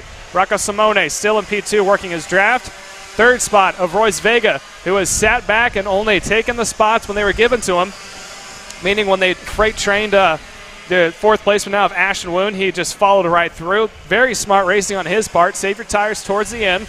Don't try to make any stupid mistakes and just stay with the front pack, as now Rocco Simone is now pushing the back bumper of Benja Fernandez, making the way through 10, now heading into 11. We're just now going to be past halfway. 9 laps in the books as they make their way across the line. Fernandez out in front. Simone still in P2. And here's an update on the battle for the 5th position to catch back up to the front. That is Marco Samet, as he was at the top of your screen there on the right-hand side.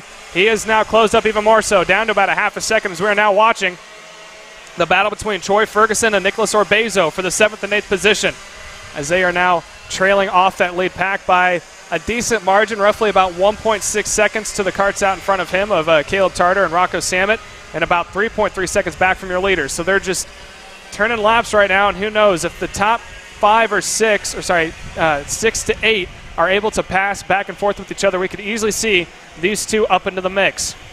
This time by, we're going to be 12 laps in, 8 more to go, as they are now making their way through the final corner. Again, that is for 7th and 8th of Troy Ferguson, Nicholas Orbezo. We're going to go a little bit farther back. There's another battle. That is between, I believe, Ashton Wyatt, AJ Stoner, and then Cameron Marcia. So that is for 9th, 10th, and 11th. We're going to watch him go down. It looks like AJ Stoner had to look to the inside. So AJ Stoner is now going to go to the 9th position, able to get on Ashton Wyatt.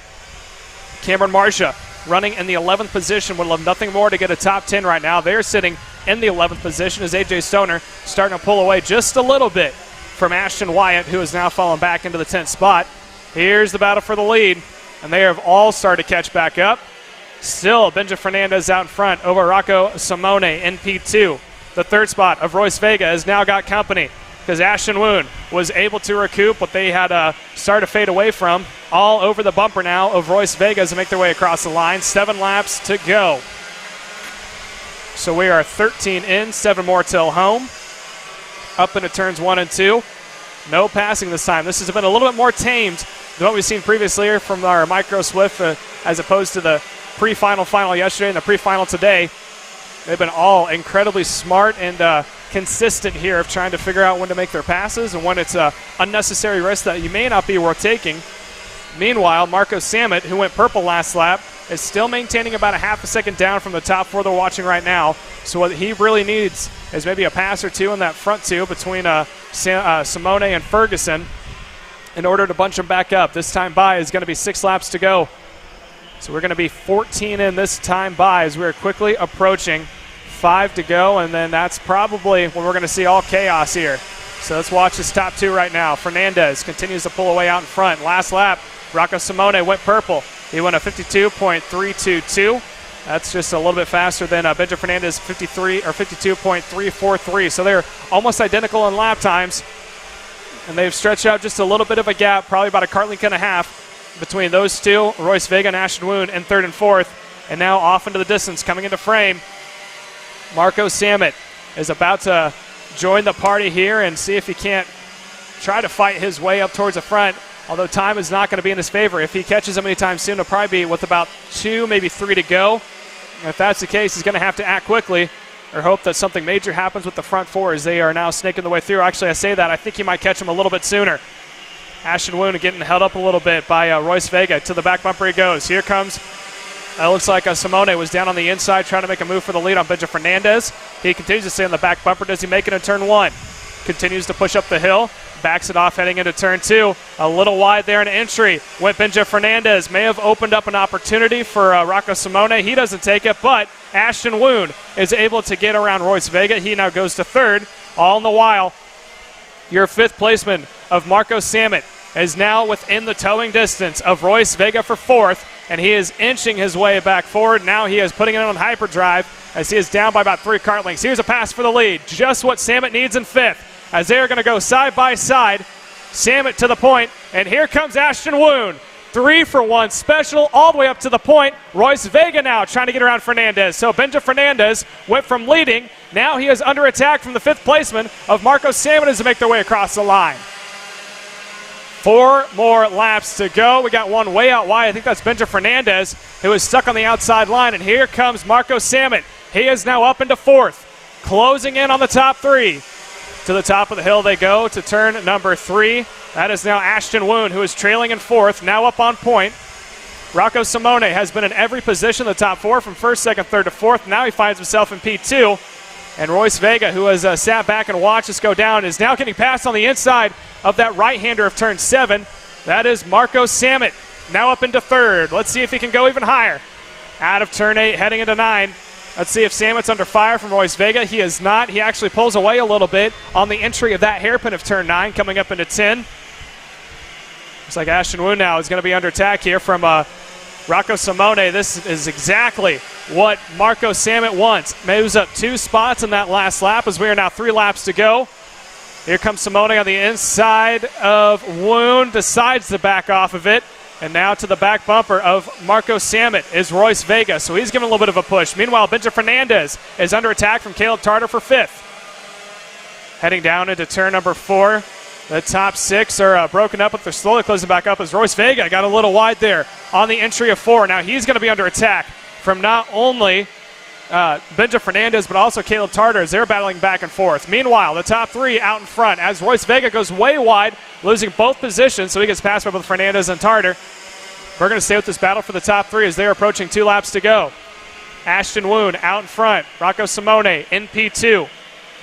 3rd spot of Marco Samet, who has moved up 4 positions to be running in the 3rd spot. Would love nothing more than to be the outsider who was looking in and made it work for him. Everyone to the inside to defend except for Marco Samet. He takes normal racing line. He's got all sorts of momentum. Woon goes to defend heading into 3. Simone does the same. He pops up. To the advantage goes Marco Samet, who is now up into P2. So Ashton Woon on point. Marco Samet's been on a tear the past 4 or 5 laps. Let's see if he can't close it back up to Woon. He's got about a lap and a half to do so. Out of turn 7. Top 3 still relatively close. Ashton Woon's got about a kart length and a half now. Through 8. They got one more time around when they cross the start-finish straight.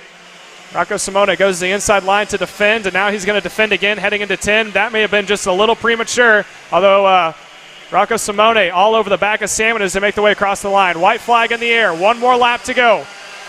Top 3 nose to tail. They're all going to be inside on the grass heading up into turn 1. Rocco Simone is going to go to the outside line. He's going to try for a crossover. They're 3 wide heading into turn 1. And it's going to go to Ashton Woon, still out in front. Here comes the rest of the field up into turn 3. They're all down to the inside. That is going to be Caleb Tarter trying to roll the outside line around Vega. What a final lap here as they go down to turn number 4. Down the inside for Ashton Woon. Marco Samet, look at Benja Fernandez through the grass. Saves it. Somehow no positions lost. Side by side for the lead. Samet's on the outside to turn number 8. He tries to send it. Woon drives him wide. He's in the dirt. Bouncing over the cones for Marco Samet. And now that moves Rocco Simone into 2nd. Simone saw his teammate Tyler Roberts nearly get the win. He puts the bumper to Woon, runs him wide. Woon gets back into him. Here comes Royce Vega. They're 3 wide across the line. Vega.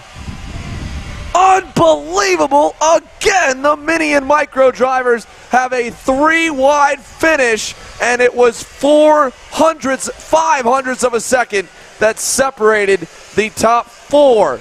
Vega, your winner. Woon, 2nd. Simone, 3rd. Benja Fernandez, 4th. Just comes up a couple thousand shy. Less than a tenth for the top 4. Caleb Tarter ends up in 5th. And Marco Samet, that was a rough ride on the final lap, and he ends up not being able to finish. Unfortunately, drops all the way down to 27th.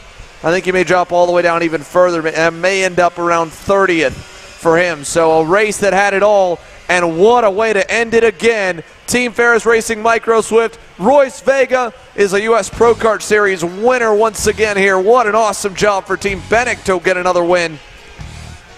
I believe that might be Royce Vega's first win, actually. Ashton Woon, your winner from yesterday. Solid points day, but he comes up 300 shy, 30 thousandths of a second. Ashton Woon away from victory on both days here at Road America. Rocco Simone, 3rd. Caleb, you called that one start to finish. That action was non-stop here in the Micro Swift class. Yeah, especially that last lap. Royce Vega never in the lead until the final straight, probably within the final 200 feet, is the only time he led in the entire 20 laps that they just ran. Unreal stuff here. So for Royce Vega, that's a big-time win. That is a pumped-up Bennett crowd there over by the scale line. Had no shot at it with a couple corners to go, but it got absolutely wild, and he comes away with a big-time victory here today on Sunday. We've still got another main event to come. The weather is looming. We are waiting to see what it all will turn out to be, but for now, KA100 Senior is getting set and ready for action here. A couple karts still on the stands. You can tell they're waiting to the last possible second if the downpour comes. Everybody's a little bit antsy here trying to see what move to make, and look at this. That is the 916, one of the Race Factory entries, taking a major gamble. They're going to go. Bosch. Oh, yeah, Keegan Bosch. Looks like he might be going over to Rain Tires. A few other drivers taking a look in to see, is it time? Do we go with the wets? Will the rain arrive? It is borderline. They'll go right up to the minute when we get set to go green. I think everybody's set to go, but man, this is about to get crazy for the final main event of the day. Stick with us, folks. More to come when we come right back.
Well, here we are. The grid has been released. Keegan Bosch looked like they were going with the reins. Last second went back to slick tires, so I don't think we got anyone out on wet tires going with a major gamble. That would have been something here to start this one, though, Caleb, but it's a big starting lineup. Took us 4 rounds of qualifying, 2 pre-finals, a last chance qualifier, all to get to the 44 drivers that will line the grid for Mike Doty Racing KA100 Senior to close out our afternoon. Jeremy Fletcher will start on the point alongside Race Liberante, winning each of their heat races. Alex Stanfield will start to the inside of row 2 alongside rookie Luke Welcome. Row 3 will be Brandon Lemke and Diego Contecha. Row 4, Adam Maxwell and Chase Hand. And row 5, Aiden Levy and Gavin Bailiff, a pair of Kart Republic manufactured chassis with the Alonzo Kart and the Trinity Karting Group KR to the outside. We are looking for the green.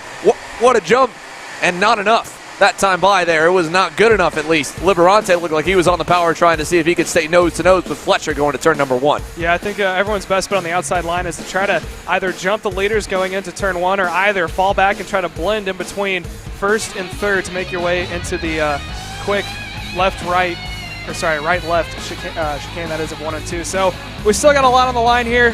Xander, I know you're a betting man, so who do you got it on? Oh, man, listen.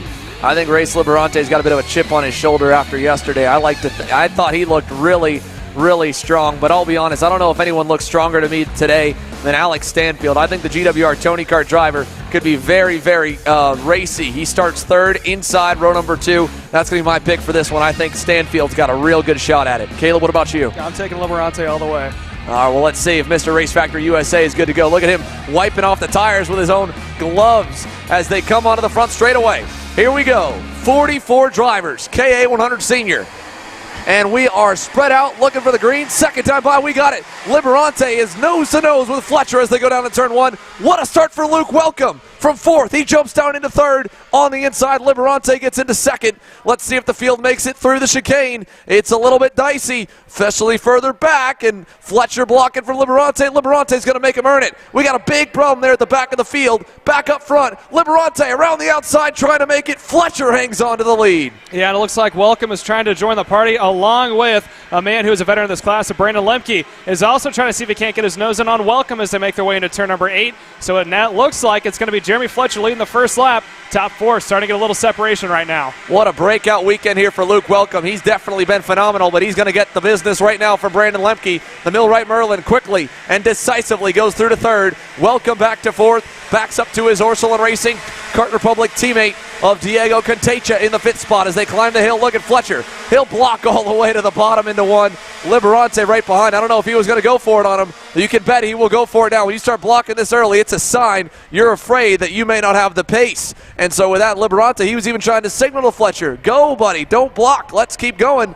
But I think that's sometimes when you'll see them try to go for it as Fletcher goes a little wide into 4. Yeah, I think Liberante is the very old school mentality. He says, I'm trying to get you away from this pack so then you and I can go back and forth. And while Fletcher is backing up the pack like that. Here comes Brandon Lemke into the third spot, down by about 3 kart lengths now to the top 2. And I think Liberante doesn't want to have to wait for it. He gets into it. They're still side by side heading into 10. Lemke's going to block for third there. He's kind of waiting to see how this one's going to pan out. He knows Jeremy Fletcher, Race Liberante. There's a little bit of history there. They got into it in Orlando. So did Liberante and Lemke as well. And, of course, we've seen Jeremy Fletcher and Lemke go at it. All 3 of these leaders at some point this year have thrown haymakers at each other. Here's one throw by Liberante. He's your new leader up the hill to turn number 3. And I don't think Fletcher's troubles are over just yet, because now he's got to deal with Lemke, and behind him, Luke Welcome and Diego Contecha. I can't talk right now. Who we talked about before, qualified 30th yesterday. Now he is well within inside the top 10. Yeah, he's looking even better. It's kind of a flip of the days. He was good in the X30 yesterday, struggled a little bit today. Good in the KA today, struggled yesterday. Luke Welcome, that's got to be a breakout star here this weekend, and normally that happens on your home race. And he was really good, don't get me wrong, in Homestead, Miami at the SCUSA Winter Series. But now here he is on the national stage, his first time to the racetrack. Granted, he'll get past this time by Diego Contecha, but he's still inside the top 5 as Aiden Levy starts to close in with 6th. Yeah, Contecha now is going to get a little bit of help there from Welcome, making the way up the hill. Still Liberante on point. Fletcher was closing into 1, but thought not to make a move. I think the best case scenario right now is to just push the guy in front of you, because Lemke is right there, and we always call him the man who always shows up at the very end. Well, right now he is here at the start. Yesterday he was well on his way to a win at this point in the race when he opened up a huge lead, but now he's got a little bit of trouble. Both Liberante and Fletcher are not going to make his life easy. Right now everyone seems to have calmed down. Jeremy Fletcher, he'll let the kart come to him. The RPM Tony kart starting to roll a little bit at the moment as they go through turn number 8 over to turn number 9. Single file for the top 3. Contecha got by Welcome, trying to latch on to these guys. Here's Fletcher for the lead. Final corner. Liberante trying to hang on the outside lane. He'll have to get back in line now for second before Lemke gets there. He does. They stay single file. Now Lemke's going to look to the inside. Liberante to the high side. Fletcher blocks the low side into turn number 1. Yeah, and Fletcher got a little sideways there, popped it up over the curb. And now he has to defend the inside line. Whoa! And Lemke's still trying against a wheel up in the air. And for a 2-for-1 goes Race Liberante. Brandon Lemke there looked like the bumper might have hooked on. Oh, look at Diego Contecha. He's about to, way off the racetrack. Through the grass. Somehow he's going to put the bumper to Lemke and gets into third, and Liberante gets gifted a massive lead. Yeah, this is the same thing we saw yesterday. So if they're able to hold Brandon Lemke in that second pack, we could see what we saw yesterday with Lemke with your leader of Race Liberante. But it looks like Lemke's got just enough breathing space that he needs, and I have a feeling this third place battle is what we're going to be watching. Well, let's see here. Can Lemke get going? Can he get rolling? Can Diego Contecha get going again after driving through the dirt? He was trying to get by Lemke, then went on the inside of the grass, then the outside of the grass. Here comes Fletcher. He'll go back on Contecha as Aiden Levy's going to get by on Luke Welcome, who was just kind of watching the craziness there, and Welcome's got more company coming. Here comes a pass from Adam Maxwell on his best weekend in the U.S. Pro Kart Series to date. Move Maxwell up into the 6th spot. Lemke's gap to Liberante, 1.3 seconds to try and hunt down the Race Factory USA CEO. Yeah, and we're watching as well Aiden Levy, who has had a fairly good season. I think you were talking about before that he had a fever coming into the weekend. He now finds himself up 3 positions in the 6th spot. He is up in the mix, and that is your second placement on back. That is Lemke, Fletcher, and I think Fletcher's got a little bit of breathing space to himself, and Contecha, as Contecha now has got his rearview mirror full of Aiden Levy, who is now up into the top 5. So that time by, give the fast time honors to Jeremy Fletcher. 2/10 better than Race Liberante. Liberante was equal to Brandon Lemke at the line. And then behind him, we got some problems further back. One more driver has pile drive the wall. That is Brooke Berry, who had hit the wall here on the front straightaway in the 925. She'll get back going in that Iron Rock Motorsports Tony car. That was a feel-good story out of the last chance qualifier for Brooke, and we've got more headed out. Oh, my goodness. Big time spin here at the end going into turn number 4. That could have been bad for Nick Terlecki. He'll get back going about midway through the field. As we continue to watch, it looks like Fletcher starting to close in on your second place with Brandon Lemke, but here's a pass on the inside. If I'm not mistaken, that is going to be Adam Maxwell all the way up through the field. He gets around Levy, and he also gets around Luke Welcome, and it's not done yet. If I'm not mistaken, that is Aiden Rudolph now up in the mix as they go across the stripe. Rudolph not able to get by Welcome. Levy holds on to 6 there as they all go through down the front straightaway. Here comes Brandon Lemke defending from Jeremy Fletcher, or maybe going back on him. Makes a little mistake going up the hill to 3. He's trying to block and hang on because Liberante. Oh, man.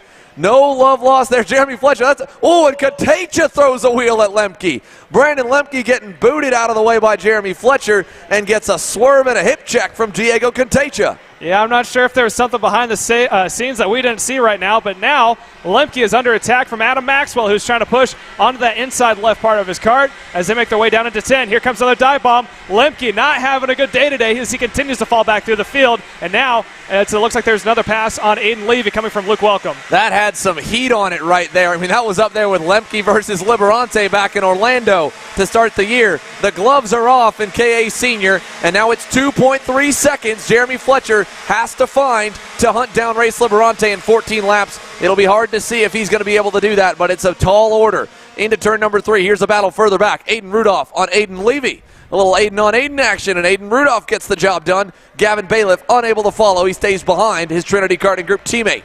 Yeah, that second group still saying very bunched up right now, and I think Rudolph might be able to take the charge now to possibly catch back up to John Burke, who is currently running in the 6th position. He is the next car to catch back up to the gatekeeper of the top 5, Brandon Lemke, heading into turn 10. Down on the inside, it looks like that was another pass from a little bit farther back. I think that was Luke Welcome getting around Gavin Bailiff, so Bailiff is now going to fall farther back to the field. He is not going to take over the 10th position as they make their way across the line.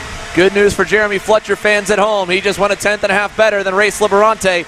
Bad news, he's still 2.1 seconds back. As we see Brandon Lemke going at it with Adam Maxwell. He'll make one spot back up. He tried to get by him in the last corner, got over-undered, gets by him again here this time by. And let's see if Lemke does anything to Diego Katecha, because Katecha's not far away. Fletcher was able to do the bump and run successfully. Bump and then run. Katecha, that move there, he's still got Lemke coming 2 car lengths away. And I think that move was a retaliation probably for the contact that they had on the opening couple laps where Katecha went mowing through the lawn. Yeah, and I think Lemke is not going to be a huge fan of that. We're going to see how he's going to deal with it as they make their way now through turn 10. I mean, I don't know about you, Xander, but I'm on the edge of my seat to see how this one's going to happen. This is going to be wild, and guess what, ladies and gentlemen? It is starting to rain. Little bits of sprinkles here right now on the racetrack. Hasn't affected the lap times yet. Will it come down harder? Will this one start to become a wet and wild slip and slide? As we go up the hill to turn number 3, here's Lemke and Katecha for 3rd. Here's a battle further back with Rudolph and Burke and Gavin Bailiff as they've all gone by Aiden Levy. He's dropped back to the front bumper of Tyler Wettengel. But Diego Katecha, that's what's got the cameras on it right now. This is for 3rd on the racetrack. Final spot on the podium. Problems for Luke Welcome. Welcome's off the racetrack on the inside of turn 3 with a blown chain. And the Orslone Tony Kart driver was inside the top 10 for so much of the day. Now look at this. Back up here. Lemke almost to Katecha, deciding when he wants to go by him, how he wants to handle it. Adam Maxwell's followed him forward. And the Jeremy Fletcher, he's not terribly far up the road. Last time by Fletcher, evenly 2 seconds back from Liberante. Yeah, this is going to be interesting heading into turn 1. Katecha lets him have the line. He's going to let him by. Now he's going to try to cut back in the line. And now he's going to have Adam Maxwell right behind him. Let's see how Katecha's going to try to make this pass. It's not going to be easy as he sends it a little wide. And now here comes Adam Maxwell able to get around Lemke. Now listen, you could say that score was evened out 1-1, but that right there, that was purposeful. Diego Katecha wanted to make sure he made that pass as slow as possible for Brandon Lemke so he would not lose, he would not be able to slot right back in line. And that's backed them up now to Aiden Rudolph. It's put him in the mix here with Adam Maxwell being between them again. And Lemke's got to go back to work for the 3rd time here in this main event. Here he goes on Maxwell, turn 10. He's through. Will block into 11.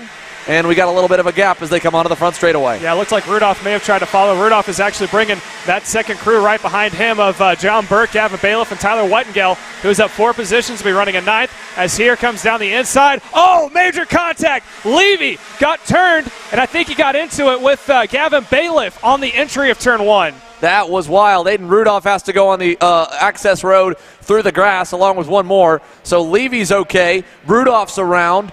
Aiden Rudolph all the way to the back. He'll take the access road. And again, like you said, I think Gavin Bailiff was with him. Aiden Levy's a little further back. Now look here. Oh, man. Oh. Adam Maxwell putting the bumper to Diego Katecha now. He moves him out of the groove. Katecha, let's see if he gets back to him. He's right there. Almost to the bumper. He felt that one. It nearly got into Lemke as Lemke retakes the 3rd spot. This is getting a little hectic here as we're now under 10 to go, as we are now working lap number 9 to go as we make their way. Here's Lemke now. Oh, we got another one in the barrier. Another one here on the front straightaway. That is Austin Jers has pounded the wall out of turn number 11 and right onto the front stretch as we'll pick the leaders back up. There goes Liberante. There goes Fletcher. Lemke leads the next group, and he doesn't have much of a chance right now to catch Jeremy Fletcher. Fletcher last time by, 0.2 better than Race Liberante, but they've kind of gone back and forth on lap times. Fletcher needs to hope that Liberante falls off at some point for him to catch him. As they go over to turn number 8, now to turn number 9, Adam Maxwell, he's got his sights set on a potential first career U.S. Pro Kart Series podium. It would be massive for the AMAX Racing Tony Kart driver. Again, a massive improvement on the year. He's only a kart length back from Lemke coming down the front straightaway. Yeah, it's now 8 to go at the line. He is up on the wheel of Adam Maxwell, trying to see if he can't reel in Lemke, making the way to turn 1. Does he try to pop out here? He does not. Well, maybe. He does not. He is going to stay right in the toe. So look for Adam Maxwell with a possible pass coming up here sometime in the near future. But off in the distance, Diego Contecha is starting to fall off a little bit from these two.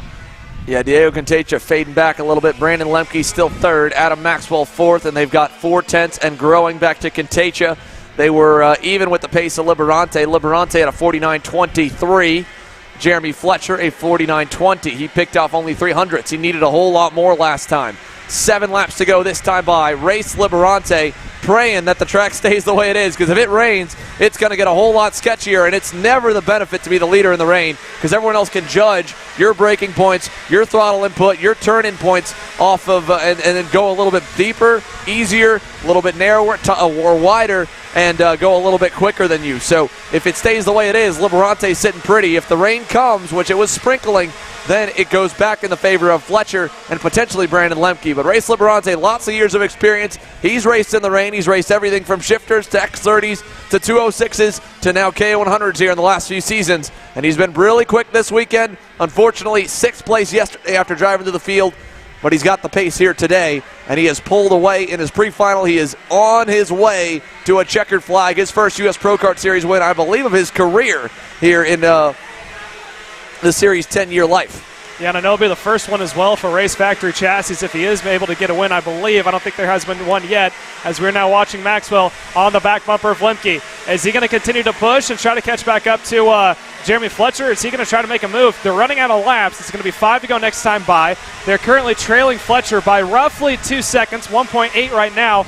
So it's a possibility to do so. Maxwell did go purple last lap, and both him and Lemke were faster than Fletcher, but just by a 10th. So I don't think time is going to be their advantage. Yeah, I don't think so either. Again, 1.8 seconds back. Like you said, that's a big gap to make up. Fletcher's still running good lap times. The difference is it's just he's only able to match the pace of Liberante. He's not able to beat him. So with him going back and forth with Lemke, with Contecha, all that mess, that's what's really just thrown everything off for him. So as they come down the front straightaway, 5 to go, like you said, Lemke a car length up on Adam Maxwell.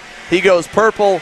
It's a great sentiment, but it's probably more than anything frustrating for Brandon Lemke if he came off the racetrack right now to know that he had the pace to win on the second day, and with all the battling, with everyone getting their elbows up with him having to get elbows up back with them, he's going to have, at best, a third-place result, it looks like. Yeah, and Maxwell continues to follow all over the back of Lemke right now.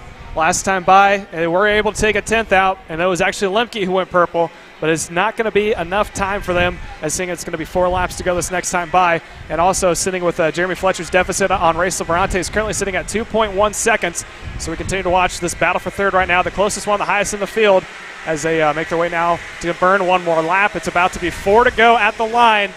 And I don't want to jinxy things, Xander, but knock on wood, I don't think the rain has picked up anymore. I think it's still just like a light mist or maybe a light sprinkle right now as we're watching these two battling out for the third position heading into turn 1.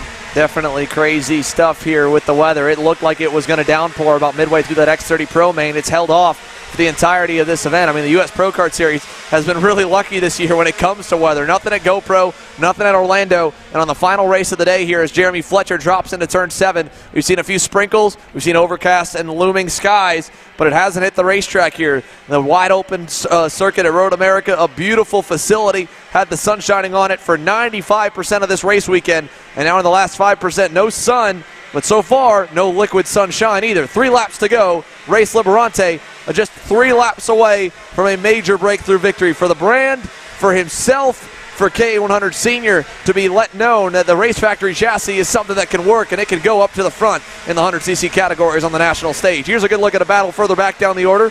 Aiden Levy, Tyler Wettengell, a couple of North Carolina kids working their way through turns 1 and 2. Little gap back from them to Finnegan Bailiff. as, again, Gavin Bailiff rebounding from his incident with Aiden Rudolph. He's down in the 10th position. Rudolph having to take that way wide line, currently 35th, and I think he pulled in early, along with Chase Hand out as well, down the hill to turn 7.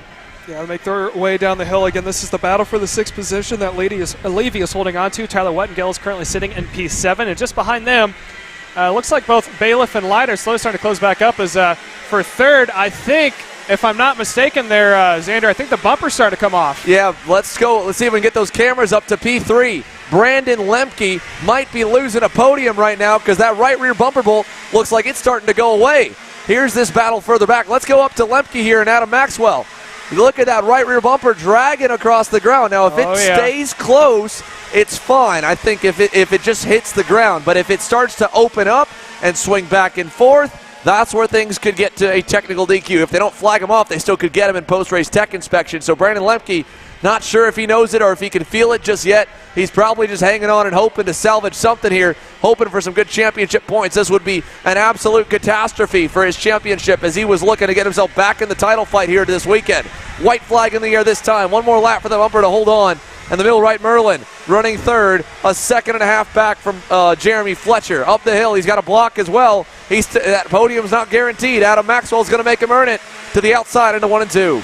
Yeah, they do continue to go back and forth side by side, and it looks like Maxwell's working that bumper, and it's getting him a little loose there heading into turn 3. Might be a little bit of strategy there, try and hit him on the weak spot. That's a Karate Kid type move out of Adam Maxwell as they go down the hill to 4 and 5. They'll drop through, over to 6, over to 7. Fighting for the final spot on the podium. Brandon Lemke versus Adam Maxwell into turn number 8. Meanwhile, Race Liberante headed through turn number 9. An up and down day yesterday as they go to the final corner. Race Liberante is a United States Pro Kart Series winner, and he is stoked about it as he comes across the line to win in Wisconsin.